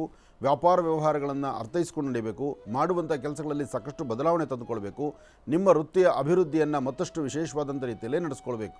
ಹಾಗೆ ಯಾವುದೇ ಕೆಲಸ ಕಾರ್ಯ ಮಾಡಬೇಕಾದರೂ ಸ್ವಲ್ಪ ಜಾಗೃತರಾಗಿರಬೇಕು. ಎಚ್ಚರಿಕೆಯಿಂದ ಮಾಡುವಂಥ ಕಾಯಕ ಮಾತ್ರ ಶೀಘ್ರ ಫಲವನ್ನು ಕೊಡುತ್ತೆ. ಹಾಗೆ ಒಂದು ಪುಣ್ಯಕ್ಷೇತ್ರ, ತೀರ್ಥಕ್ಷೇತ್ರ ಅಥವಾ ಯಾವುದಾದ್ರೂ ಒಂದು ಸಾನ್ನಿಧ್ಯಗಳಲ್ಲಿ ಸಾಧ್ಯವಾದಷ್ಟು ಒಂದಷ್ಟು ತೀರ್ಥ ಪ್ರಸಾದವನ್ನು, ಹಾಗೆ ಆ ಕ್ಷೇತ್ರದಲ್ಲಿ ಒಂದಿಷ್ಟು ಅನ್ನದಾನವನ್ನು ಮಾಡುವಂಥದ್ದು ಬಹಳ ಉತ್ತಮ. ಮಾಡುವಂಥ ಮನಸ್ಸು ನಿಮ್ಮದಾಗಿರಬೇಕು. ಹಾಗೆ ಇವತ್ತಿನ ದಿವಸ ತಾಯಿ ಭುವನೇಶ್ವರಿ, ರಾಜರಾಜೇಶ್ವರಿ, ಶಕ್ತಿ ದೇವತೆ, ಗ್ರಾಮ ದೇವತೆಯನ್ನು ತಾವು ಪ್ರಾರ್ಥನೆ ಮಾಡ್ತಕ್ಕಂಥದ್ದು ಬಹಳ ಉತ್ತಮ. ಇವತ್ತಿನ ದಿವಸ ಸಾಧ್ಯವಾದರೆ ಕಂದು ಬಣ್ಣದ ಗೋವಿಗೆ ಒಂದಷ್ಟು ಗೋಗ್ರಾಸ ಕೊಟ್ಟು ಒಂದು ಪ್ರಾರ್ಥನೆ ಸಲ್ಲಿಸಿದ್ರೆ ಮತ್ತಷ್ಟು ವಿಶೇಷವಾದಂಥ ಫಲವನ್ನು ಸಿದ್ಧಿಪಡಿಸ್ಕೊಳ್ತೀರಿ. ಹಾಗೆ ಇವತ್ತು ಸರಿಸುಮಾರು ಮಧ್ಯಾಹ್ನ 2 ಗಂಟೆಯಿಂದ 4:20 ತನಕ, 2ರಿಂದ 4:20 ಮಧ್ಯದಲ್ಲಿ ಸ್ವಲ್ಪ ಜಾಗೃತರಾಗಿರ್ತಕ್ಕಂಥದ್ದು, ಎಚ್ಚರಿಕೆಯಿಂದ ಇರತಕ್ಕಂಥದ್ದು ಬಹಳ ಉತ್ತಮ. ಯಾವುದೇ ಸಣ್ಣ ಪುಟ್ಟ ವಿಚಾರಗಳನ್ನು ಸಹಿತ ಸರಿಯಾಗಿ ಅರ್ಥೈಸ್ಕೊಂಡು ನಡೆದಿರ ಇದ್ದರೆ ಅಲ್ಲಿ ಸಮಸ್ಯೆ ಎಂಬತಕ್ಕಂಥದ್ದು ಸಾಕಷ್ಟು ಆಗುತ್ತೆ. ಆದಷ್ಟು ಜೋಪಾನ ಬೇಕು, ಎಚ್ಚರಿಕೆ ಬೇಕು. ಯಾವುದೇ ಕೆಲಸ ಮಾಡಬೇಕಾದರೂ ತಾಳ್ಮೆ, ಸಮಾಧಾನ ಬೇಕು. ವೃತ್ತಿಯ ಅಭಿವೃದ್ಧಿ ಬಗ್ಗೆ ನೀವು ಚಿಂತನೆ ಮಾಡಬೇಕಾದರೂ ಮತ್ತೊಬ್ಬರ ಸಹಾಯವತ್ತು ಖಂಡಿತ ಬೇಕು. ನಾನು ನಂದು ಎಂಬತಕ್ಕಂಥದ್ದನ್ನು ಬಿಟ್ಟು ನಾವೆಲ್ಲರೂ ಎಂಬತಕ್ಕಂಥದ್ದರ ಚಿಂತನೆಯಲ್ಲಿದ್ದರೆ ಒಳಿತನ್ನು ಖಂಡಿತ ಕಾಣ್ತೀರಿ, ಒಳ್ಳೆ ಫಲವನ್ನು ಸಿದ್ಧಿಪಡಿಸ್ಕೊಳ್ತೀರಿ. ಇನ್ನು ವಿದ್ಯಾರ್ಥಿಗಳು ಓದೋದ್ರ ಕಡೆ ತಾವು ಎಷ್ಟು ಗಮನ ಹರಿಸ್ತೀರೋ ಅಷ್ಟು ಒಳಿತನ್ನು ಕಾಣ್ತೀರಿ. ಒಳ್ಳೆ ಫಲವನ್ನು ಸಿದ್ಧಿಪಡಿಸ್ಕೊಳ್ತಕ್ಕಂಥ ಯೋಗ ಫಲ ಇವತ್ತು ನಿಮ್ಮ ಅದೃಷ್ಟದಲ್ಲಿದೆ. ಒಳ್ಳೆಯದಾಗಲಿ, ಶುಭವಾಗಲಿ. ಇನ್ನು ಕರ್ಕಾಟಕ ರಾಶಿ. ಕರ್ಕಾಟಕ ಲಗ್ನದಲ್ಲಿರ್ತಕ್ಕಂಥವರಿಗೆ ಚಂದ್ರ ಮತ್ತು ಗುರು ಇರ್ತಕ್ಕಂಥ ಆಸ್ಥಾನ, ಬುಧ ಮತ್ತು ಶನಿ ಇರ್ತಕ್ಕಂಥ ಆಸ್ಥಾನ ಮಹತ್ತರವಾಗಿದ್ದು, ಚಂದ್ರನ ಆಸ್ಥಾನವೇ ಚೆನ್ನಾಗಿದೆ ಅಂದಾಗ ಇನ್ನು ಬುಧನ ಅನುಗ್ರಹವೂ ಅಷ್ಟೇ ವಿಶೇಷವಾಗಿರುತ್ತೆ. ಕರ್ಕಾಟಕ ರಾಶಿಯವರಿಗೆ ಬಹಳ ದಿನಗಳ ನಂತರ ಒಂದು ಅದೃಷ್ಟದ ದಿನ ಅಂದರೆ ತಪ್ಪಲ್ಲ. ಇವತ್ತಿನ ದಿವಸ ಹತ್ತಿರದಲ್ಲಿ ಎಲ್ಲಾದರೂ ಒಂದು ಅಶ್ವತ್ಥ ವೃಕ್ಷ ಇದ್ದರೆ ಅಶ್ವತ್ಥ ವೃಕ್ಷದ ಹತ್ರ ಹೋಗಿ ಅದರಲ್ಲಿ ಅಶ್ವತ್ಥ ಮತ್ತು ಬೇವು ಮತ್ತು ಮಧ್ಯದಲ್ಲಿ ನಾಗದೇವರು, ಹಾಗೆ ಅಶ್ವತ್ಥ ಕಟ್ಟೆ ಅಂತ ಇದ್ದರೆ ಅಲ್ಲಿ 3 ಪ್ರದಕ್ಷಿಣೆ ಮಾಡಿ ಅಲ್ಲಿ ನೀವೊಂದು ಪ್ರಾರ್ಥನೆ ಮಾಡಿದ್ದೆ ಆದರೆ ಖಂಡಿತ ಅಸಾಧ್ಯವಾದ್ದನ್ನು ಸಾಧನೆ ಮಾಡ್ಕೊಳ್ತೀರಿ. ಅದರಲ್ಲೂ ಕರ್ಕಾಟಕ ರಾಶಿಯವರಿಗೆ ಅದೃಷ್ಟ ಚೆನ್ನಾಗಿದ್ದಾಗ ತಾವು ಒಂದಷ್ಟು ಕೆಲಸ ಕಾರ್ಯಗಳನ್ನು ಕಾರ್ಯಸಿದ್ಧಿ ಮಾಡ್ಕೊಳ್ಬೋದು. ಇವತ್ತು ಸೋಮೇಶ್ವರ, ಸುಂದರೇಶ್ವರ, ಪರಮೇಶ್ವರನೋ ಅಥವಾ ಗಿರಿಜಾಶಂಕರರನ್ನೋ ದರ್ಶನ ಮಾಡೋದ್ರಿಂದ ಇನ್ನಷ್ಟು ಅದೃಷ್ಟದ ಫಲವನ್ನು ತಾವು ಸಿದ್ಧಿಪಡಿಸ್ಕೊಳ್ತೀರಿ. ಒಳ್ಳೆಯದಾಗಲಿ, ಶುಭವಾಗಲಿ. ಕರ್ಕಾಟಕ ರಾಶಿವರೆಗೂ ಕೂಡ ಇರತಕ್ಕಂಥ ರಾಶಿ ಫಲಗಳನ್ನು ತಿಳ್ಕೊಂಡಿದ್ದೇವೆ. ಇನ್ನುಳಿರತಕ್ಕಂಥ ರಾಶಿಗಳನ್ನು ಗುರುಗಳು ಮುಂದಿನ ಭಾಗದಲ್ಲಿ ತಿಳಿಸ್ತಾ ಹೋಗ್ತಾರೆ. ಇನ್ನು ಈಗ ಮಹರ್ಷಿವಾಣಿ ಕಾರ್ಯಕ್ರಮಕ್ಕೆ ಸಾಕಷ್ಟು ಜನ ಕರೆಯನ್ನು ಮಾಡ್ತಾ ಇರ್ತೀರಿ. ಈಗಾಗಲೇ ಸಾಕಷ್ಟು ಕರೆಗಳು ಕೂಡ ಸಿದ್ಧವಾಗಿದೆ. ಕರೆಗಳನ್ನು ಸ್ವೀಕರಿಸ್ತಕ್ಕಂಥ ಸಮಯ ಇದೀಗ. ಈಗ ಪ್ರಾರಂಭ ಮಾಡೋಣ ಸ್ವರ ಜ್ಯೋತಿಷ್ಯ.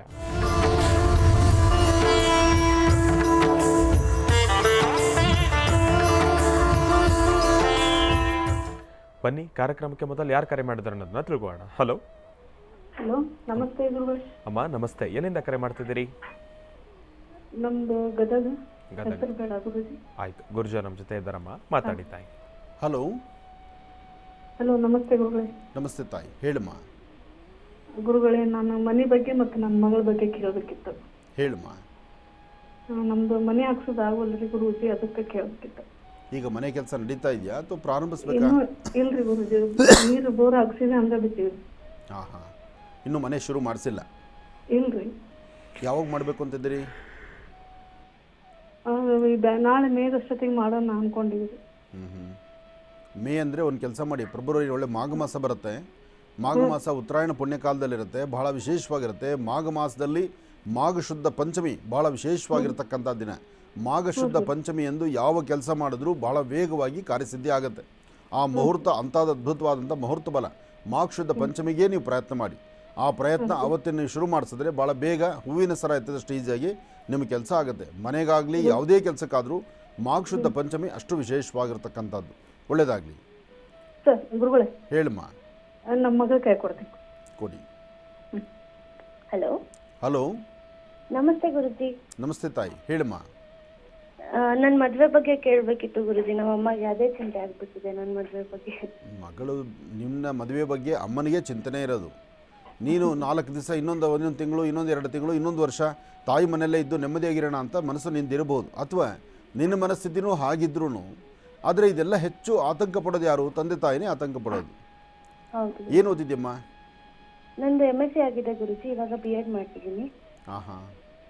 ಮನೇಲಿ ವರನ್ ನೋಡ್ತಾ ಇದ್ದಾರಾ? ಹುಡುಗರು ನೋಡ್ತಾ ಇದ್ದಾರಾ? ಹಾ ಗುರುಜಿ, ನೋಡ್ತಿದ್ದಾರೆ. ಪ್ರಪೋಸಲ್ಸ್ ಬರ್ತಿದೆ, ಬಟ್ ಸರಿಯಾಗಿ ಬರ್ತಿಲ್ಲ. ಮನ್ಸಿಗೆ ಒಪ್ಪುವಂಥದ್ದು ಬರ್ತಿಲ್ಲ. ಬರುತ್ತೆ, ಚಿಂತೆ ಮಾಡಬೇಡ. ನಿನ್ನ ಸ್ವರತರಂಗ ಚೆನ್ನಾಗಿದೆ. ಸಾಧ್ಯವಾದರೆ ಒಂದು 4 ಭಾನುವಾರ ಮಧ್ಯಾಹ್ನದವರೆಗೂ ಉಪವಾಸ ಇದ್ದು ಗೋಧಿಯಿಂದ ಮಾಡಿರ್ತಕ್ಕಂಥ ಪದಾರ್ಥವನ್ನು ಸೂರ್ಯದೇವರಿಗೆ ನೈವೇದ್ಯ ಮಾಡಿ ಅದನ್ನು ಒಂದು 4 ಜನ ಮಕ್ಕಳಿಗೆ ಹಂಚಿಬಿಟ್ಟು ನಂತರ ಊಟ ಮಾಡು. ಸರಿ ಗುರು. 5ನೇ ಭಾನುವಾರ ಎಲ್ಲಿ ಹತ್ತಿರದಲ್ಲಿ ನಿಮ್ಮ ಗದಗ ಹತ್ರ ಸುತ್ತಮುತ್ತ ಎಲ್ಲಾದರೂ ಹರಿಯೋ ನೀರಿದ್ದರೆ, ಯಾವುದೇ ಒಂದು ತೀರ್ಥಕ್ಷೇತ್ರ ಅಥವಾ ಒಂದು ಹರಿಯುವ ನೀರು, ಸಮುದ್ರಕ್ಕಿಂತ ಹರಿಯೋ ನೀರು, ಆ ನದಿ ಅಂಥ ಕಡೆ ಇದ್ದರೆ ಅಲ್ಲಿ ಹೋಗಿ ಒಂದು ಸ್ನಾನ ಮಾಡಿಕೊಂಡು ಒಂದು ಗಂಗೆ ಪೂಜೆ ಮಾಡಿಕೊಂಡು ಬಾ. ಇಷ್ಟು ಮಾತ್ರ ಮಾಡಿದ್ರೆ ಆದಷ್ಟು ಬೇಗ ಕಾರ್ಯಸಿದ್ಧಿ ಆಗುತ್ತೆ. ಒಳ್ಳೆಯದಾಗಲಿ.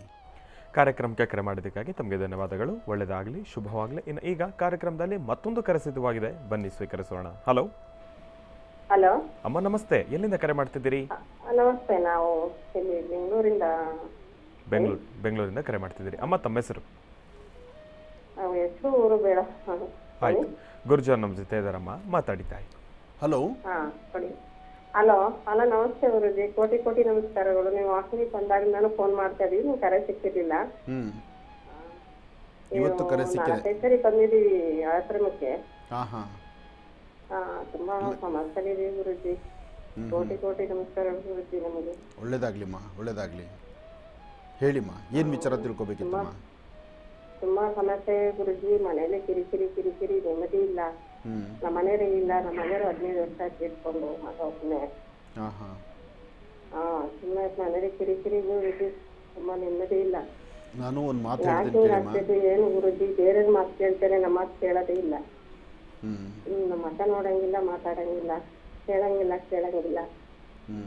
ಬೇರೆಯವ್ರ ಮಾತು ಕೇಳ್ತೇನೆ, ನಮ್ಮ ಮಾತು ಕೇಳೋದಿಲ್ಲ. ಬೇರೆಯವ್ರು ಅಂದ್ರೆ ನಮ್ಗೆ ಆಗ್ದರ್ಥ ಚೆನ್ನಾಗಿರ್ತಾರೆ, ನಾವಂದ್ರೂ ಆಗೋದಿಲ್ಲ ಗುರುಜಿ. ಅಮ್ಮ, ಕೆಲವು ಸಾಕಾಗ್ಬಿಟ್ಟೆ ಗುರುಜಿ ನಮಗೆ. ಕೆಲವು ಪ್ರಾರಬ್ಧ ಕರ್ಮಗಳು ನಮ್ಮನ್ನು ಬಾಧಿಸುತ್ತೆ ತಾಯಿ. ನೋಡಿ, ಇವತ್ತು ನೀನು ಎಂಥ ಒಂದು ದೊಡ್ಡ ಸಂಕಟದಲ್ಲಿದೆಯಾ. ಈ ಸಂಕಟ ನಿಜಕ್ಕೂ ಅದು ಹೇಳೋಕ್ಕಾಗೋದಿಲ್ಲ ಅಂಥ ನೋವು ನೀನು ಅನುಭವಿಸ್ತಾ ಇದೆಯಮ್ಮ. ಅದು ನಮಗೆ ಅರ್ಥ ಆಗುತ್ತೆ. ಆದರೆ ಇದೆಲ್ಲ ನಮಗೆ ಯಾಕೆ ಬರುತ್ತೆ ಅಂದರೆ, ಕೆಲವೊಮ್ಮೆ ನಮಗೆ ಗೊತ್ತಿಲ್ಲದಿರೋ ನಾವು ಕೆಲವೊಮ್ಮೆ ನಮ್ಮ ಪ್ರಾರಬ್ಧ ಕರ್ಮಗಳಿದೆಯಲ್ಲ, ಅದು ನಮ್ಮನ್ನು ಅಂಟಿಸ್ಕೊಂಡು ಬಂದುಬಿಡುತ್ತೆ. ನೋಡು, ಮನೇಲಿರ್ತಕ್ಕಂಥವ್ರು ಹೆತ್ತು ಹೊತ್ತಿ ಅವ್ರನ್ನ ಬೇಕು ಬೇಡ ನೋಡಿ ಅವ್ರಿಗೆ ಸಾಕಿ ಈ ಮಟ್ಟಿಗೆ ದೊಡ್ಡದಾದಂಥ ದೇಹಗಳು ಮಾಡಿಬಿಟ್ಟಾಗ, ಅವ್ರಿಗೆ ಬೇಕು ಅಂದಾಗ ನೀವು ಉಪವಾಸ ಇದ್ದವ್ರನ್ನ ಸಾಕಿ ಸಲಹಿರ್ತೀರಿ. ಹಾಗೆ ನಿಮ್ಮ ಕಷ್ಟ ನಿಮಗೆ ಬೇಕಾದಂಥ ರೀತಿ ಅವ್ರು ಬದುಕಿರೋದಿಲ್ಲ.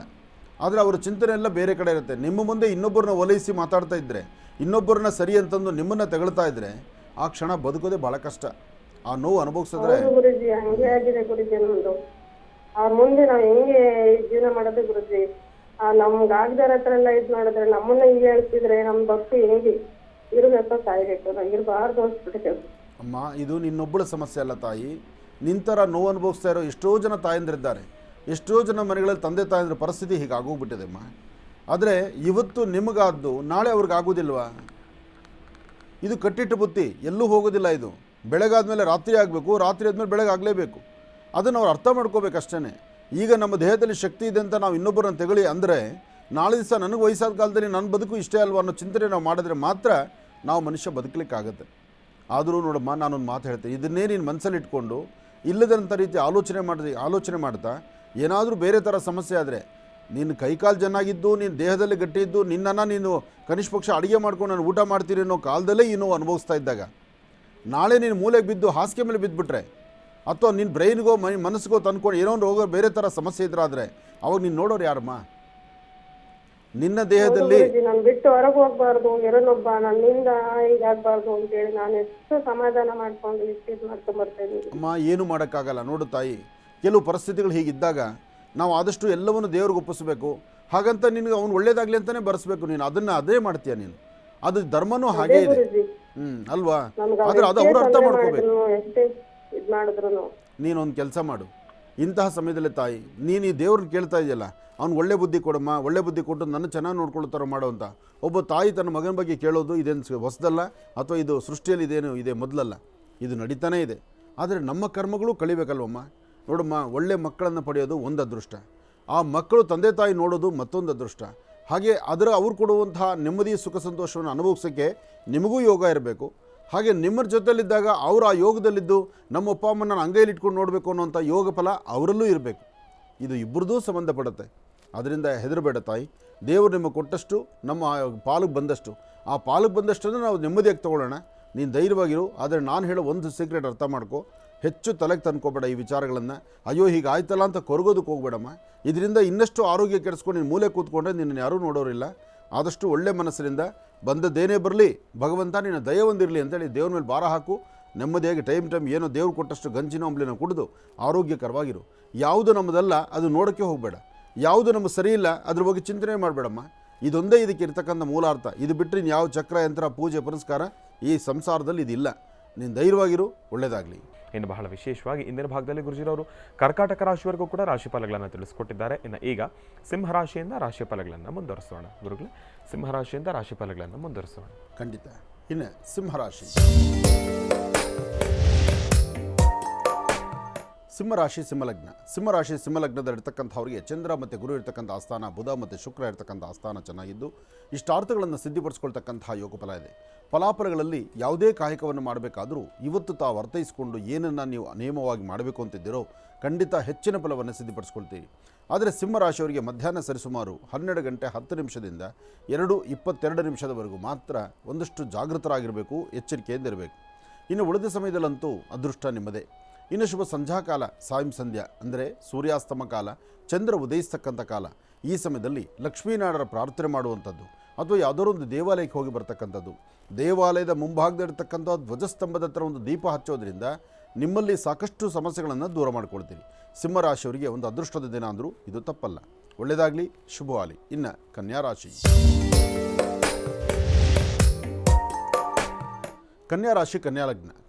ಕನ್ಯಾಲಗ್ನದಲ್ಲಿರ್ತಕ್ಕಂಥವರಿಗೆ ಚಂದ್ರ ಇರ್ತಕ್ಕಂಥ ಆಸ್ಥಾನ, ಗುರು ಇರ್ತಕ್ಕಂಥ ಆಸ್ಥಾನ ಚೆನ್ನಾಗಿದ್ದು ಬುಧ ಮತ್ತು ಚಂದ್ರನ ಆಸ್ಥಾನವೂ ಅಷ್ಟೇ ವಿಶೇಷವಾಗಿದ್ದು ಕೆಲಸ ಕಾರ್ಯಗಳಲ್ಲಿ ಲಾಭವನ್ನು ಗಳಿಸ್ತೀರಿ. ಆದರೆ ಸಣ್ಣ ಸಣ್ಣ ವಿಚಾರಕ್ಕೂ ಸಹಿತ ಮನಸ್ತಾಪಗಳನ್ನು ಮಾಡ್ಕೊಳ್ತೀರಿ. ವೃತ್ತಿಯ ಅಭಿವೃದ್ಧಿ ಆಗಬೇಕಾದಂತಹ ನಿಮಗೆ ಅಭಿವೃದ್ಧಿಯಲ್ಲಿ ಎಲ್ಲೋ ಒಂದಿಷ್ಟು ಕುಂಠಿತವಾಗುವಂಥ ಪರಿಸ್ಥಿತಿಯೇ ಇದೆ. ಇವತ್ತು ನೀವೇನು ಅಂದುಕೊಂಡದಕ್ಕಿಂತ ಹೆಚ್ಚಿನಾಗಿ ಲಾಭ ಸಿಗುವಂಥ ಕಾಲ ಇದೆ. ಆದರೆ ಯಾವುದೂ ಕಣ್ಣಿಗೆ ಕಾಣತಕ್ಕಂಥದ್ದಲ್ಲ. ಕೆಲಸ ಕಾರ್ಯಗಳು ನಡೆಯಲ್ಲ ಅಂತ ಅಂದ್ಕೊಳ್ಬೇಡಿ, ಕೆಲಸ ಕಾರ್ಯಗಳು ನಡೆಯುತ್ತೆ. ಆದರೆ ನಡೆಯುವಂಥ ಕೆಲಸ ಕಾರ್ಯಗಳನ್ನು ಹೇಗೆ ಅಭಿವೃದ್ಧಿಪಡಿಸ್ಕೊಳ್ಬೇಕು ಅದನ್ನು ಉಪಾಯವಾಗಿ ಚಿಂತನೆ ಮಾಡಬೇಕು. ಹಾಗೆ ಸಣ್ಣ ಸಣ್ಣ ವಿಚಾರವಾಗೂ ಸಹಿತ ಮನಸ್ತಾಪ ತಂದುಕೊಳ್ಳೋದಕ್ಕಿಂತ ಎಲ್ಲರಲ್ಲಿ ಒಬ್ಬರಾಗಿದ್ದು ನಗನಗ್ತಾ ಮುಂದೆ ನಡೀತಕ್ಕಂಥದ್ದು ಬಹಳ ಉತ್ತಮ. ತುಂಬ ಹಾಗೆ ಸಾಧಿಸ್ತಕ್ಕಂಥದ್ದು ಸಮಂಜಸ ಅಲ್ಲ. ಯಾಕೆಂದರೆ ಕನ್ಯಾರಾಶಿಯವರ ಮನಸ್ಸು ಅಷ್ಟು ಈಸಿಯಾಗಿ ಯಾವುದೂ ಒಪ್ಕೊಳ್ಳೋದಲ್ಲ. ಸಣ್ಣ ಸಣ್ಣ ವಿಚಾರವೂ ಬಹಳ ಆಳವಾಗಿ ತಲೆ ಕೆಡಿಸ್ಕೊಳ್ತೀರಿ. ಯಾವುದು ಬೇಡವೋ, ಯಾವುದು ಸರಿ ಇಲ್ವೋ, ಯಾವುದರಿಂದ ತೊಂದರೆ ಎದುರಾಗುತ್ತೋ ಅದೆಲ್ಲವನ್ನೂ ಸಹಿತ ಬೆನ್ನಿಗೆ ಹಾಕ್ಕೊಂಡ್ಬಿಡ್ತೀರಿ. ಇದು ತೊಂದರೆ ಇದೆ. ಹಾಗಾಗಿ ಕನ್ಯಾರಾಶಿಯವರು ಭಾಳ ಎಚ್ಚರಿಕೆ ಬೇಕು. ಕನ್ಯಾರಾಶಿ ಕನ್ಯಾಲಗ್ನದಲ್ಲಿ ಜನಿಸಿರ್ತಕ್ಕಂಥವರು ಇವತ್ತು ಮಧ್ಯಾಹ್ನ 3ರಿಂದ 4 ಗಂಟೆ 20 ನಿಮಿಷದವರೆಗೂ ಭಾಳ ಜಾಗೃತರಾಗಿರಿ, ಎಚ್ಚರಿಕೆಯಿಂದಿರಿ. ಈ ಒಂದು ಸಮಯ ನಿಮಗೆ ಸಮಂಜಸವಾಗಿರ್ತಕ್ಕಂಥ ಕಾಲ ಅಲ್ಲ. ಉಳಿದ ಸಮಯ ಸಾಕಷ್ಟು ಲಾಭವನ್ನು ಗಳಿಸಿರಿ. ಇನ್ನು ಉದ್ಯೋಗಕ್ಕಾಗಿ ಪ್ರಯತ್ನ ಪಡ್ತಿರ್ತಕ್ಕಂಥವ್ರಿಗೆ ವಿದ್ಯಾರ್ಥಿಗಳು ಮತ್ತಷ್ಟು ವಿದ್ಯಾಭ್ಯಾಸವನ್ನು ಹೆಚ್ಚು ವ್ಯಾಸಂಗ ಮಾಡಬೇಕು ಅಂತಕ್ಕಂಥವ್ರಿಗೆ, ಅಥವಾ ನಿಮ್ಮ ಸ್ಥಾನಮಾನದಲ್ಲಿ ಮತ್ತಷ್ಟು ಯಾವುದೇ ಲೋಪದೋಷ ಇಲ್ದಿರ ಧಕ್ಕೆ ಇಲ್ದಿರ ನೀವು ಮುಂದೆ ನಡಿಬೇಕು ಅನ್ನೋದ್ರಿಗೂ ಇವತ್ತಿನ ದಿವಸ ನೀವು ನಂಬಿರ್ತಕ್ಕಂಥ ದೈವ ಅಥವಾ ನಿಮ್ಮ ಆತ್ಮೀಯರು, ನಿಮ್ಮ ಮೇಲಧಿಕಾರಿಗಳು ಇಂತಹವರ ಸಹಾಯದಿಂದ ಅದ್ಭುತವಾದಂತಹ ಫಲಗಳನ್ನು ತಾವು ಸಿದ್ಧಿಪಡಿಸ್ಕೊಳ್ತೀರಿ. ಒಳ್ಳೆಯದಾಗಲಿ. ಇನ್ನು ತುಲಾರಾಶಿ. ತುಲಾರಾಶಿ ತುಲಾಲಗ್ನ. ತುಲಾಲಗ್ನದಲ್ಲಿರ್ತಕ್ಕಂಥವ್ರಿಗೆ ಚಂದ್ರನ ಆಸ್ಥಾನ ಚೆನ್ನಾಗಿದ್ದು, ಗುರುವಿನ ಅನುಗ್ರಹ ಇದ್ದು, ಇಷ್ಟಾರ್ಥವನ್ನು ಸಿದ್ಧಿಪಡಿಸ್ಕೊಳ್ತಕ್ಕಂಥ ಯೋಗ ಫಲ ಇದೆ. ಯಾವುದೇ ವೃತ್ತಿಯಲ್ಲಿರ್ತಕ್ಕಂಥವರಾದರೂ ತಮ್ಮ ವೃತ್ತಿ ಧರ್ಮವನ್ನು ಅಭಿವೃದ್ಧಿಪಡಿಸ್ಕೊಳ್ಬೇಕಾದ್ರೆ ಮೊದಲು ತಾವು ಮಾಡಬೇಕಾದ್ದು ಕುಲದೇವರ ಅನುಗ್ರಹ, ಮನೆ ದೇವರ ಪ್ರಾರ್ಥನೆ.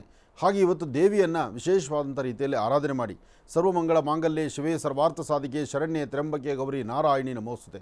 ದೇವಿಯನ್ನು ಪ್ರಾರ್ಥನೆ ಮಾಡ್ತಾ ಸಾಧ್ಯವಾದರೆ ಒಂದಷ್ಟು ಹೆಸರು ಕಾಳು, ಒಂದಷ್ಟು ತೊಗರಿಬೇಳೆ ಅಥವಾ ಒಂದಷ್ಟು ಅಕ್ಕಿ ಇಂತಹದ್ದನ್ನು ಹತ್ತಿರದಲ್ಲಿ ಯಾವುದಾದ್ರು ಒಂದು ದೇವಾಲಯಕ್ಕೆ ಕೊಟ್ಟು ನಮಸ್ಕಾರ ಮಾಡಿ. ಹಾಗೆ ಸಣ್ಣ ಪುಟ್ಟ ಮಕ್ಕಳಿಗೆ 9 ವರ್ಷದ ಒಳಗಿರುವಂಥ ಮಕ್ಕಳಿಗಾಗಲಿ, ಮನೆಯಲ್ಲಿ ವಯಸ್ಸಾಗಿರ್ತಕ್ಕಂಥ ಹಿರಿಯರಿಗಾಗಲಿ ಅವರ ಮಾತಿನಂತೆ ನಡ್ಕೊಳ್ತಕ್ಕಂಥದ್ದು. ಹಾಗೆ ಇವತ್ತು ಸಾಧ್ಯವಾದರೆ ಒಂದು ಬೇವಿನ ವೃಕ್ಷದ ಸಾನ್ನಿಧ್ಯದಲ್ಲಿ ಒಂದು ದೀಪವನ್ನು ಹಚ್ಚಿ ನಮಸ್ಕಾರ ಮಾಡಿ, ಶಕ್ತಿ ದೇವತೆ, ಗ್ರಾಮ ದೇವತೆ ಅಥವಾ ಯಾವುದಾದ್ರು ಒಂದು ದೇವಾಲಯಕ್ಕೆ ಹೋಗಿ ದೇವರ ಸಾನ್ನಿಧ್ಯದಲ್ಲಿ ಒಂದು ಪೂಜೆ ಮಾಡಿಕೊಂಡು ಬನ್ನಿ. ಇದು ಮತ್ತಷ್ಟು ಅದ್ಭುತವಾದಂಥ ಫಲವನ್ನೇ ತಾವು ಸಿದ್ಧಿಪಡಿಸ್ಕೊಂಡಂಗೆ ಆಗುತ್ತೆ. ಒಳ್ಳೆಯದಾಗಲಿ, ಶುಭವಾಗಲಿ. ಯಾವುದೇ ಕೆಲಸ ಮಾಡಬೇಕಾದರೂ ಸ್ವಲ್ಪ ತಾಳ್ಮೆ ಬೇಕು. ಇವತ್ತು ತುಲಾರಾಶಿಯವರು ಸ್ವಲ್ಪ ತಾಳ್ಮೆಯಿಂದ ವರ್ತನೆ ಮಾಡಿ ಹೆಚ್ಚಿನ ಫಲವನ್ನು ಸಿದ್ಧಿಪಡಿಸ್ಕೊಳ್ತೀರಿ. ಇನ್ನು ವೃಶ್ಚಿಕ ರಾಶಿ.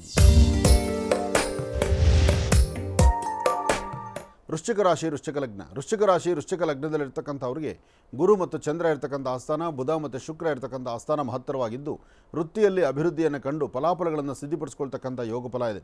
ಸಣ್ಣ ಸಣ್ಣ ವಿಚಾರಕ್ಕೂ ಸಹಿತ ಮನಸ್ತಾಪಗಳಾಗುವುದು ಸಹಜವೇ. ಯಾವುದು ಬೇಡವೋ ಅದರ ಕಡೆಯೇ ನಮ್ಮ ಮನಸ್ಸೋಲಿಸೋದು ಸರಿಯೇ. ಆದರೆ ಇದನ್ನು ಹೇಗೆ ಸರಿಪಡಿಸ್ಕೊಳ್ಬೇಕು? ಇದನ್ನು ಸಾಧ್ಯವಾದಷ್ಟು ಹಿರಿಯರ ಮಾರ್ಗದರ್ಶನದೊಂದಿಗೆ ಸರಿಪಡಿಸ್ಕೊಳ್ಬೇಕು. ಇವತ್ತು ನಿಮ್ಮ ಉಡುಗೆ ತೊಡುಗೆಗಳಿಂದ ಹಿಡಿದು ನೀವು ಮಾಡುವ ಕೆಲಸದವರೆಗೂ ತುಂಬ ಕನ್ಫ್ಯೂಷನ್ಸೇ ಇರುತ್ತೆ. ಅಂದರೆ ಯಾವುದು ಬೇಕು, ಯಾವುದು ಬೇಡ, ಯಾವುದು ಸರಿ, ಯಾವುದು ತಪ್ಪು, ಬರೀ ಈ ಚಿಂತನೆಗಳನ್ನು ಮಾಡೋದೇ ಒಂದು ದೊಡ್ಡ ಪ್ರಯಾಸ, ದೊಡ್ಡದಾಗಿರುತ್ತೆ. ಹಾಗಾಗಿ ಇಲ್ಲಿ ಸ್ವಲ್ಪ ಎಚ್ಚರಿಕೆಯ ನಡೆ ಇದ್ದರೆ ಖಂಡಿತ ಒಳಿತನ್ನು ಕಾಣಬಹುದು. ಮಹಾಗಣಪತಿಯನ್ನು ಪ್ರಾರ್ಥನೆ ಮಾಡಿ ಇಷ್ಟಾರ್ಥವನ್ನು ಸಿದ್ಧಿಪಡಿಸ್ಕೊಳ್ಳಿ. ನಿಮ್ಮ ಮನಸ್ಸಲ್ಲಿರ್ತಕ್ಕಂಥ ದ್ವಂದ್ವ ಚಿಂತನೆಗಳನ್ನು ಖಂಡಿತ ದೂರ ಮಾಡ್ಕೊಳ್ಬಹುದು. ಒಳ್ಳೆಯದಾಗಲಿ, ಶುಭವಾಗಲಿ. ಇನ್ನು ಬಹಳ ವಿಶೇಷವಾಗಿ ಇಂದಿನ ಭಾಗದಲ್ಲಿ ಗುರುಜಿರವರು ವೃಶ್ಚಿಕ ರಾಶಿವರೆಗೂ ಕೂಡ ರಾಶಿ ಫಲಗಳನ್ನು ತಿಳಿಸ್ಕೊಟ್ಟಿದ್ದಾರೆ. ಇನ್ನು ಈಗ ಧನುರಾಶಿಯಿಂದ ರಾಶಿ ಫಲಗಳನ್ನು ಮುಂದುವರಿಸಬೇಕು. ಗುರುಗಳೇ, ಧನುರಾಶಿಯಿಂದ ರಾಶಿ ಫಲಗಳನ್ನು ಮುಂದುವರಿಸೋಣ. ಖಂಡಿತ. ಇನ್ನು ಧನುರಾಶಿ.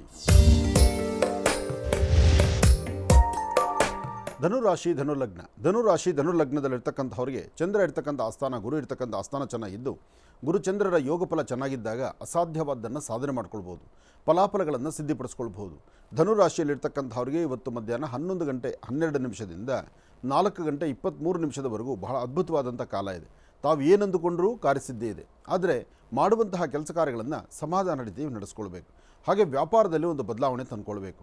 ವೃತ್ತಿಯಲ್ಲಿ ಅಭಿವೃದ್ಧಿಯನ್ನು ಕಾಣಬೇಕು. ಇವತ್ತು ಯಾವುದೇ ಕೆಲಸ ಮಾಡಬೇಕಾದ್ರೂ ಸ್ವಲ್ಪ ತಾಳ್ಮೆಯಿಂದ ವರ್ತನೆ ಮಾಡಿದ್ರೆ ಧನುರಾಶಿಯಲ್ಲಿರ್ತಕ್ಕಂಥವ್ರು ಖಂಡಿತ ಒಳಿತನ್ನು ಸಿದ್ಧಿಪಡಿಸ್ಕೊಳ್ತೀರಿ. ಸಾಧ್ಯವಾದರೆ ಧನುಲಗ್ನದಲ್ಲಿರ್ತಕ್ಕಂಥವ್ರು ತಮ್ಮ ಉಡುಗೆ ತೊಡುಗೆಗಳು ಬಣ್ಣ ಯಾವುದೇ ಆದರೂ ಒಂದು ಶ್ವೇತವರ್ಣದ ಕರವಸ್ತ್ರವನ್ನು ನಿಮ್ಮ ಪಾಕೆಟಲ್ಲಿ ಇಟ್ಕೊಳ್ಳೋದು ಭಾಳ ಉತ್ತಮ. ಇದರಿಂದ ಲಾಭವನ್ನು ಗಳಿಸ್ತೀರಿ, ಹೆಚ್ಚಿನ ಫಲಗಳನ್ನು ತಾವು ಸಿದ್ಧಿಪಡಿಸ್ಕೊಳ್ತೀರಿ.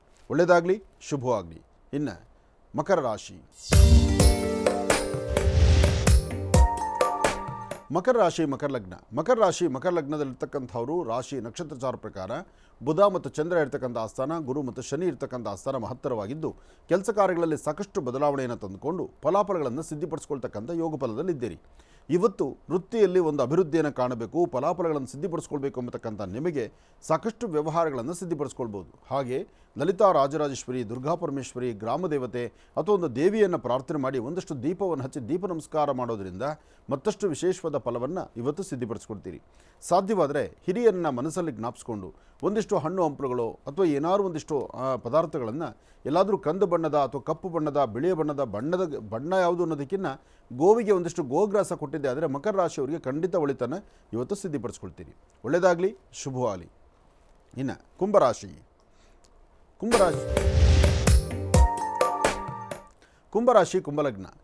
ಕುಂಭಲಗ್ನದಲ್ಲಿರ್ತಕ್ಕಂಥವ್ರಿಗೆ ಚಂದ್ರನ ಆಸ್ಥಾನ ಚೆನ್ನಾಗಿದ್ದು, ಗುರುವಿನ ಅನುಗ್ರಹ ಇದ್ದು, ಇಷ್ಟಾರ್ಥವನ್ನು ಸಿದ್ಧಿಪಡಿಸ್ಕೊಳ್ತೀರಿ. ಇವತ್ತಿನ ದಿವಸ ಶನೇಶ್ವರ ಮಂತ್ರವೂ ಹೋಗಬೇಕು, ಜೊತೆಗೆ ತ್ರಾಂಬಕೇಶ್ವರನ ಆರಾಧನೆ ಬೇಕು. ತ್ರಾಂಬಕಂ ಯಜಾಮಹೇ ಸುಗಂಧಿಂ ಪುಷ್ಟಿವರ್ಧನಂ ಪೂರ್ವಾರ್ಗುಂದನಾಂ ಮೃತ್ಯೋನ್ಮೃಕ್ಷಿ ಮಾಮೃತಾತ್. ತ್ರಾಂಬಕೇಶ್ವರನ ಅನುಗ್ರಹ ಪಡೆದು ಇಷ್ಟಾರ್ಥವನ್ನು ಸಿದ್ಧಿಪಡಿಸ್ಕೊಳ್ತಕ್ಕಂಥ ಯೋಗಫಲ. ಸಣ್ಣ ಸಣ್ಣ ವಿಚಾರಕ್ಕೂ ಸಹಿತ ಮನಸ್ತಾಪಗಳು ಮಾಡ್ಕೊಳ್ಳದಿರ ವೃತ್ತಿಯಲ್ಲಿ ಒಂದು ಅಭಿವೃದ್ಧಿಯನ್ನು ಕಂಡು ಏನಾದರೂ ಒಂದಿಷ್ಟು ಫಲಾಫಲಗಳನ್ನು ಸಿದ್ಧಿಪಡಿಸ್ಕೊಳ್ತಕ್ಕಂಥ ಯೋಗ ಫಲ ನಿಮ್ಮದಾಗಬೇಕಾದ್ರೆ ಇವತ್ತು ಸ್ವಲ್ಪ ಚಿಂತನೆ ಮಾಡಬೇಕು. ಸರಿಯಾದ ಸನ್ಮಾರ್ಗದಲ್ಲಿ ನಡೆಯಬೇಕು. ಒಳ್ಳೆ ಫಲಾಫಲಗಳನ್ನು ಸಿದ್ಧಿಪಡಿಸ್ಕೊಳ್ಬೇಕು. ಲಕ್ಷ್ಮೀನಾರಾಯಣ ಆರಾಧನೆ ಮಾಡೋದ್ರಿಂದ ಇಷ್ಟಾರ್ಥವನ್ನು ಸಿದ್ಧಿಪಡಿಸ್ಕೊಂಡು ಯೋಗವನ್ನು ಸಿದ್ಧಿಪಡಿಸ್ಕೊಳ್ಬೋದು. ಇವತ್ತು ನೀವು ಮಾಡೋ ಕೆಲಸದಲ್ಲಿ ಒಂದು ಬದಲಾವಣೆ ತಂದುಕೊಂಡು ಫಲಗಳನ್ನು ಸಿದ್ಧಿಪಡಿಸ್ಕೊಳ್ತಕ್ಕಂಥ ಯೋಗ ಫಲ ಆದ್ದರಿಂದ ಕುಂಭರಾಶಿ ಕುಂಭಲಗ್ನದಲ್ಲಿ ಜನಿಸಿರ್ತಕ್ಕಂಥವರು ಮಹಾವಿಷ್ಣುವಿಗೆ ಒಂದಷ್ಟು ತುಳಸಿಯಿಂದ ಅರ್ಚನೆ, ತಾಯಿ ಮಹಾಲಕ್ಷ್ಮಿಯನ್ನು ಪ್ರಾರ್ಥನೆ ಮಾಡ್ತಕ್ಕಂಥದ್ದು, ಸಾಧ್ಯವಾದರೆ ಗ್ರಾಮ ದೇವತೆಗೆ ಒಂದಷ್ಟು ಮಂಗಳ ದ್ರವ್ಯಗಳನ್ನು ಅರಿಶಿನ ಕುಂಕುಮ ಹೂವನ್ನು ಕೊಟ್ಟು ಒಂದು ನಮಸ್ಕಾರ ಮಾಡಿದ್ದೆ ಆದರೆ ಮತ್ತಷ್ಟು ವಿಶೇಷವಾದಂಥ ಫಲವನ್ನು ಕುಂಭರಾಶಿಯವರು ಸಿದ್ಧಿಪಡಿಸ್ಕೊಳ್ತೀರಿ. ಕುಂಭರಾಶಿ ಕುಂಭಲಗ್ನದಲ್ಲಿ ಜನಿಸಿರ್ತಕ್ಕಂಥವರು ಇವತ್ತಿನ ದಿವಸ ಮಧ್ಯಾಹ್ನ ಅಂದರೆ ಅಪರಾಹ್ನ ಕಾಲ 4ರಿಂದ 6 ಗಂಟೆವರೆಗೂ 4ರಿಂದ 6 ಗಂಟೆವರೆಗೂ ಯಾವುದೇ ಕೆಲಸ ಮಾಡಬೇಕಾದ್ರೂ ಸ್ವಲ್ಪ ತಾಳ್ಮೆಯಿಂದ ವರ್ತನೆ ಮಾಡಿ. ಅಧಿಕವಾದಂತಹ ಖರ್ಚು ವೆಚ್ಚ ಜಾಸ್ತಿ ಎದುರಾಗುವಂಥ ಲಕ್ಷಣಗಳೇ ಸಾಕಷ್ಟು ಇದೆ. ಸ್ವಲ್ಪ ಜೋಪಾನ ಎಚ್ಚರಿಕೆಯಲ್ಲಿರಿ. ಒಳ್ಳೆಯದಾಗಲಿ. ಇನ್ನು ಮೀನರಾಶಿ. ಮೀನರಾಶಿ ಮೀನಲಗ್ನದಲ್ಲಿರ್ತಕ್ಕಂಥವ್ರಿಗೆ ಚಂದ್ರನ ಆಸ್ಥಾನ ಚೆನ್ನಾಗಿದ್ದು ಗುರುವಿನ ಅನುಗ್ರಹ ಇದ್ದು ವ್ಯಾಪಾರವನ್ನು ಸಿದ್ಧಿಪಡಿಸ್ಕೊಳ್ತಕ್ಕಂಥ ಯೋಗ ಫಲ ಇದೆ. ಆದರೆ ಸಣ್ಣ ಸಣ್ಣ ವಿಚಾರಕ್ಕೂ ಸಹಿತ ಮನಸ್ತಾಪ ಅಂತೂ ಉಂಟಾಗ್ತಾ ಇರುತ್ತೆ. ವೃತ್ತಿಯಲ್ಲಿ ಅಭಿವೃದ್ಧಿ ಕಾಣಲಿಕ್ಕೆ ಆಗದಂಥ ಪರಿಸ್ಥಿತಿಯಲ್ಲಿದೆ. ಅಧಿಕವಾದಂತಹ ಬೆನ್ನೋವು ನಿಮ್ಮನ್ನು ಬಾಧಿಸ್ತಾ ಇರುತ್ತೆ. ಇವತ್ತು ವ್ಯಾಪಾರ ವ್ಯವಹಾರ ಮಾಡೋರು, ವಿದ್ಯಾರ್ಥಿಗಳು ಓದೋದಕ್ಕೆ ಕೂತ್ಕೊಳ್ಳೋರು ಅಥವಾ ಯಾವುದೇ ಒಂದು ಕೆಲಸ ಮಾಡಬೇಕಾದ್ರೂ ಸ್ವಲ್ಪ ತಾಳ್ಮೆ ಬೇಕು. ಹಾಗೆ ಆಯಾ ಕ್ಷಣಕ್ಕೆ ಬಂದು ಒದಗುವಂಥ ಗಂಡಾಂತರವನ್ನು ಸಮಸ್ಯೆಗಳನ್ನು ದೂರ ಮಾಡ್ಕೊಳ್ಬೇಕು. ಹೇಗೆ ದೂರ ಮಾಡ್ಕೊಳ್ಳುವಂಥದ್ದು? ಹಿರಿಯರ ಮಾತನಾಲಿಸಿದ್ರೆ ಖಂಡಿತ ದೂರ ಆಗುತ್ತೆ. ಅದಕ್ಕಿಂತ ಮುಖ್ಯವಾಗಿ ಯಾವುದೇ ಕೆಲಸ ಮಾಡಬೇಕಾದ್ರೂ ಸ್ವಲ್ಪ ತಾಳ್ಮೆಯಿಂದ ವರ್ತನೆ ಮಾಡಿ. ತಾಳಿದವನು ಬಾಳಿ ಅನ್ನುವಂಥ ತಾಳ್ಮೆ ವರ್ತನೆ ಮಾಡಿಕೊಂಡು ತಾಳ್ಮೆಯಿಂದ ನಡ್ಕೊಂಡ್ರೆ ಅದರ ಫಲಗಳು ಸಾಕಷ್ಟು ಸಿಗುತ್ತೆ. ಇವತ್ತಿನ ದಿವಸ ಒಂದಷ್ಟು ಜನಕ್ಕೆ ಮಾತ್ರ ಅಂದರೆ ಮೊದಲನೇ ಪಾದ 2ನೇ ಪಾದದಲ್ಲಿರ್ತಕ್ಕಂಥವ್ರು ಇವತ್ತು ಹಣಕಾಸಿನ ವಿಚಾರದಲ್ಲಿ ಪರವಾಗಿಲ್ಲ, ವ್ಯಾಪಾರ ವ್ಯವಹಾರ ಪರವಾಗಿಲ್ಲ. ಆದರೆ 3 ಮತ್ತು 4ನೇ ಪಾದದಲ್ಲಿರ್ತಕ್ಕಂಥವ್ರು ಸ್ವಲ್ಪ ವಸ್ತುಗಳನ್ನು ಕಳ್ಕೊಳ್ತೀರಿ, ಎಲ್ಲೋ ಇಡ್ತೀರಿ, ಎಲ್ಲೋ ಹುಡುಕಾಡ್ತಾ ಇರ್ತೀರಿ, ಸಮಯವನ್ನು ವೃಥಾ ವೇಸ್ಟ್ ಮಾಡ್ಕೊಳ್ತೀರಿ. ಎಲ್ಲಕ್ಕಿಂತ ಮುಖ್ಯವಾಗಿ ಮೊಣಕಾಲು ಮತ್ತು ಮೀನು ಮಾಂಸಖಂಡಗಳು ನೋವಲ್ಲಿ ಒದ್ದಾಡ್ತೀರಿ. ಸಾಧ್ಯವಾದಷ್ಟು ಆರೋಗ್ಯದ ಕಡೆನೂ ಗಮನ ಕೊಡಬೇಕು, ವ್ಯವಹಾರಗಳನ್ನು ಚೆನ್ನಾಗಿ ಮಾಡಬೇಕು. ಅದರಲ್ಲಿ ವಿದ್ಯಾರ್ಥಿನಿಯರು ಓದೋದ ಕಡೆ ಮಾತ್ರ ತುಂಬ ಗಮನ ಕೊಡಬೇಕು, ಹೆಚ್ಚು ಅದರ ಬಗ್ಗೆ ಆಲೋಚನೆ ಮಾಡಬೇಕು. ವಿದ್ಯಾಭ್ಯಾಸವನ್ನು ಎಷ್ಟು ನೀವು ಸುಲಲಿತವಾಗಿ ತೆಗೆದುಕೊಂಡು ಹೋಗ್ತಿರೋ ಅಷ್ಟು ಅದೃಷ್ಟವನ್ನು ತಾವು ಸಿದ್ಧಿಪಡಿಸ್ಕೊಳ್ತೀರಿ. ಒಳ್ಳೆಯದಾಗಲಿ, ಶುಭವಾಗಲಿ. 12 ರಾಶಿಗಳಲ್ಲಿರ್ತಕ್ಕಂಥ ಫಲಾಫಲಗಳನ್ನು ಬಹಳ ಅದ್ಭುತವಾಗಿ ಸವಿಸ್ತಾರವಾಗಿ ಗುರುಜಿಯವರು ನಮ್ಮೆಲ್ಲರಿಗೂ ಕೂಡ ತಿಳಿಸ್ಕೊಟ್ಟಿದ್ದಾರೆ. ಅವರಿಗೆ ಹೃತ್ಪೂರ್ವಕ ಧನ್ಯವಾದ ತಿಳಿಸ್ತೇನೆ. ಈಗ ಕಾರ್ಯಕ್ರಮದಲ್ಲಿ ಮತ್ತೊಂದು ಕರೆ ಸಿದ್ಧವಾಗಿದೆ, ಬನ್ನಿ ಸ್ವೀಕರಿಸೋಣ. ಹಲೋ ಹಲೋ ಅಮ್ಮ, ನಮಸ್ತೆ. ಎಲ್ಲಿಂದ ಕರೆ ಮಾಡ್ತಿದ್ದೀರಿ? ಬೆಂಗಳೂರಿಂದ ಗುರುಜಿ. ಬೆಂಗಳೂರಿಂದ. ಅಮ್ಮ, ತಮ್ಮ ಹೆಸರು? ಅನಿತಾ ಅಂತ ಹೇಳಿ. ಗುರುಜಿ ನಮ್ಮ ಜೊತೆ ಇದ್ದಾರಮ್ಮ, ಮಾತಾಡಿತಾ. ಹಲೋ. ನಮಸ್ತೆ ಗುರುಜಿ. ನಮಸ್ತೆ ತಾಯಿ, ಹೇಳಮ್ಮ. ಗುರುಜಿ, ನನ್ನದೊಂದು ಪ್ರಶ್ನೆಗೆ ನಿಮ್ಮ ಬಳಿ ಸೂಕ್ತ ಪರಿಹಾರ ಸಿಗತ್ತೆ ಅಂತ ಹೇಳಿ ಇವತ್ತು ನಾನು ನಿಮ್ಗೆ ಕರೆ ಮಾಡಿದ್ದೀನಿ. ಈ ಪ್ರಶ್ನೆ ನಿಮ್ಗೆ ಸಿಲ್ಲಿ ಅನ್ಸ್ಬೋದು, ಆದ್ರೆ ಇದರಿಂದ ಒಂದು ಒಳ್ಳೆ ಮೆಸೇಜ್ ಸಿಗುತ್ತೆ ಅಂತ ನನ್ನ ಭಾವನೆ. ಹೇಳಮ್ಮ. ಏನಿಲ್ಲ ಗುರುಜಿ, ನಮ್ಮ ಯಜಮಾನ್ರು ಮನೆಯಿಂದ ಹೊರಗಡೆ ಹೊರಟಾಗ ಒಂದು ಮರದಿಂದ ತಾಗಿ ಕೆಳಗಡೆ ಅವ್ರ ಬಲ ಭುಜದಿಂದ ಕೆಳಗಡೆ ಬೀಳುತ್ತೆ. ಸೊ ಅದಕ್ಕೆ ಅಕ್ಕಪಕ್ಕದವ್ರು ಹೇಳ್ತಾರೆ, ನೀವು ಈ ತರ ಬಿದ್ದಿದೆ ಕಾಗೆ, ನಿಮ್ಗೇನೋ ಅಪಶಕನ ಸ್ಟಾರ್ಟ್ ಆಯ್ತು, ಇಲ್ಲ ನೀವು ಬೇಗ ಸ್ನಾನ ಮಾಡ್ಕೊಂಡು ಪೂಜೆ ಮಾಡಿ ಬೇಗ ದೇವಸ್ಥಾನಕ್ಕೆ ಹೋಗ್ಬೇಕು, ನೀವು ಅಲ್ಲಿಗೆ ಹೋಗ್ಬೇಕು ಇಲ್ಲಿಗೆ ಹೋಗ್ಬೇಕು ಅಂತ. ಬಟ್ ರಿಯಾಲಿಟಿ ಏನಂದ್ರೆ ಗುರುಜಿ, ಆ ಕಾಗೆನ ಪರಿಶೀಲಿಸಿ ನೋಡಿದಾಗ ಅದು ಏನೋ ಒಂದು ಪೆಟ್ಟಾಗಿ ಅದು ಹಾರೋಕಾಗ್ದಲೆ ತುಂಬಾ ನೋವಿಂದ ನರಳ್ತಾ ಇರುತ್ತೆ. ಸೊ ಹಾಗಾಗಿ ನಾವೇನ್ ಮಾಡ್ತೀವಿ, ಅದಕ್ಕೆ ಸಂಬಂಧಪಟ್ಟ ಒಂದು ಅನಿಮಲ್ ರೆಸ್ಕ್ಯೂ ಟೀಮ್ ನ ಕರೆಸಿ ಆ ಪರಿಶೀಲನೆ ಮಾಡಿಸಿದಾಗ ಅದು ಏನೋ ಎಲ್ಲೋ ಒಂದು ಮರದ ಮೇಲಿಂದ ತುಂಬಾ ಫೋರ್ಸ್ ಕೆಳಗಡೆ ಬಿದ್ದು ಅದು ಹೇಟ್ ಆಗಿರೋ ಕಾರಣ ಅದಕ್ಕೆ ಆರಕ್ ಆಗ್ತಾ ಇರಲ್ಲ. ಸೊ ಹಾಗಾಗಿ ನಾವು ಅದನ್ನ ರೆಸ್ಕ್ಯೂ ಮಾಡಿ ಆ ಟೀಮ್ ಮುಖಾಂತರ ಹಾಸ್ಪಿಟಲ್ಗೆ ನಾವು ಕಳಿಸ್ಕೊಡ್ತೀವಿ ಗುರುಜಿ. ಆದ್ರೆ ಈ ತರ ಒಂದು ಕಾಗೆ ಬಗ್ಗೆ ಮಾತಾಡೋ ಜನ ಅದೇ ಒಂದು ಮನುಷ್ಯ ಸತ್ತಾಗ ಅವ್ರಿಗೆ 11 ದಿನ ತಿಥಿ ಕಾರ್ಯದಲ್ಲಿ ಆ ಕಾಗೆ ಬಂದು ಅಲ್ಲಿಂದ ಏನಾದ್ರು ತಗೊಂಡು ಹೋಗ್ಬೇಕು ಅಂತ 10 ನಿಮಿಷ ಆಗ್ಲಿ ಅರ್ಧ ಗಂಟೆ ಆಗ್ಲಿ ಕಾಯ್ಕೊಂಡು ಕೂತ್ಕೋತಾರಲ್ಲ, ಇದು ಯಾವ ರೀತಿ ಸರಿ ಅಂತ ನನಗೆ ಗೊತ್ತಾಗ್ತಿಲ್ಲ ಗುರುಜಿ. ಇದು ಸಿಲ್ಲಿ ಪ್ರಶ್ನೆ ಅಲ್ಲ, ಇದು ಬಹಳ ತೂಕವಾದಂಥ ಪ್ರಶ್ನೆ. ಈ ಪ್ರಶ್ನೆ ಬಹಳಷ್ಟು ಕರೆಕ್ಟ್ ಆಗಿದೆ. ಆದರೆ ಇಲ್ಲಿ ಒಂದೇ ಒಂದು ಸತಿ ಮಾತ್ರ ನಿಮ್ಮ ಮನೆಯವರು ಆಚೆ ಹೋಗುವಾಗ ಕಾಗೆ ಬಿದ್ದಿರತಕ್ಕಂಥದ್ದು ಅಲ್ವಾ? ಹೌದು ಗುರುಜಿ, ಒಂದೇ ಸತಿ. ಇದು ಮೇಲಿಂದ ಮೇಲೆ ಪದೇ ಪದೇ ಈ ಥರ ಆಗ್ತಾ ಇದ್ದರೆ ಅದ್ರ ಬಗ್ಗೆ ಒಂದು ಚಿಂತನೆ ಮಾಡಬೇಕು ನಾವು. ಇಲ್ಲಿ ಮೊದಲನೇದರಲ್ಲಿ ನೀವೇ ಪ್ರಶ್ನೆ, ನೀವೇ ಉತ್ತರ ಕೊಟ್ಬಿಟ್ರಿ. ಪ್ರಶ್ನೆನೂ ನಿಮ್ಮದೇ ಇದೆ, ಉತ್ತರನೂ ನಿಮ್ಮ ಕಡೆನೇ ಆಗೋಯ್ತು.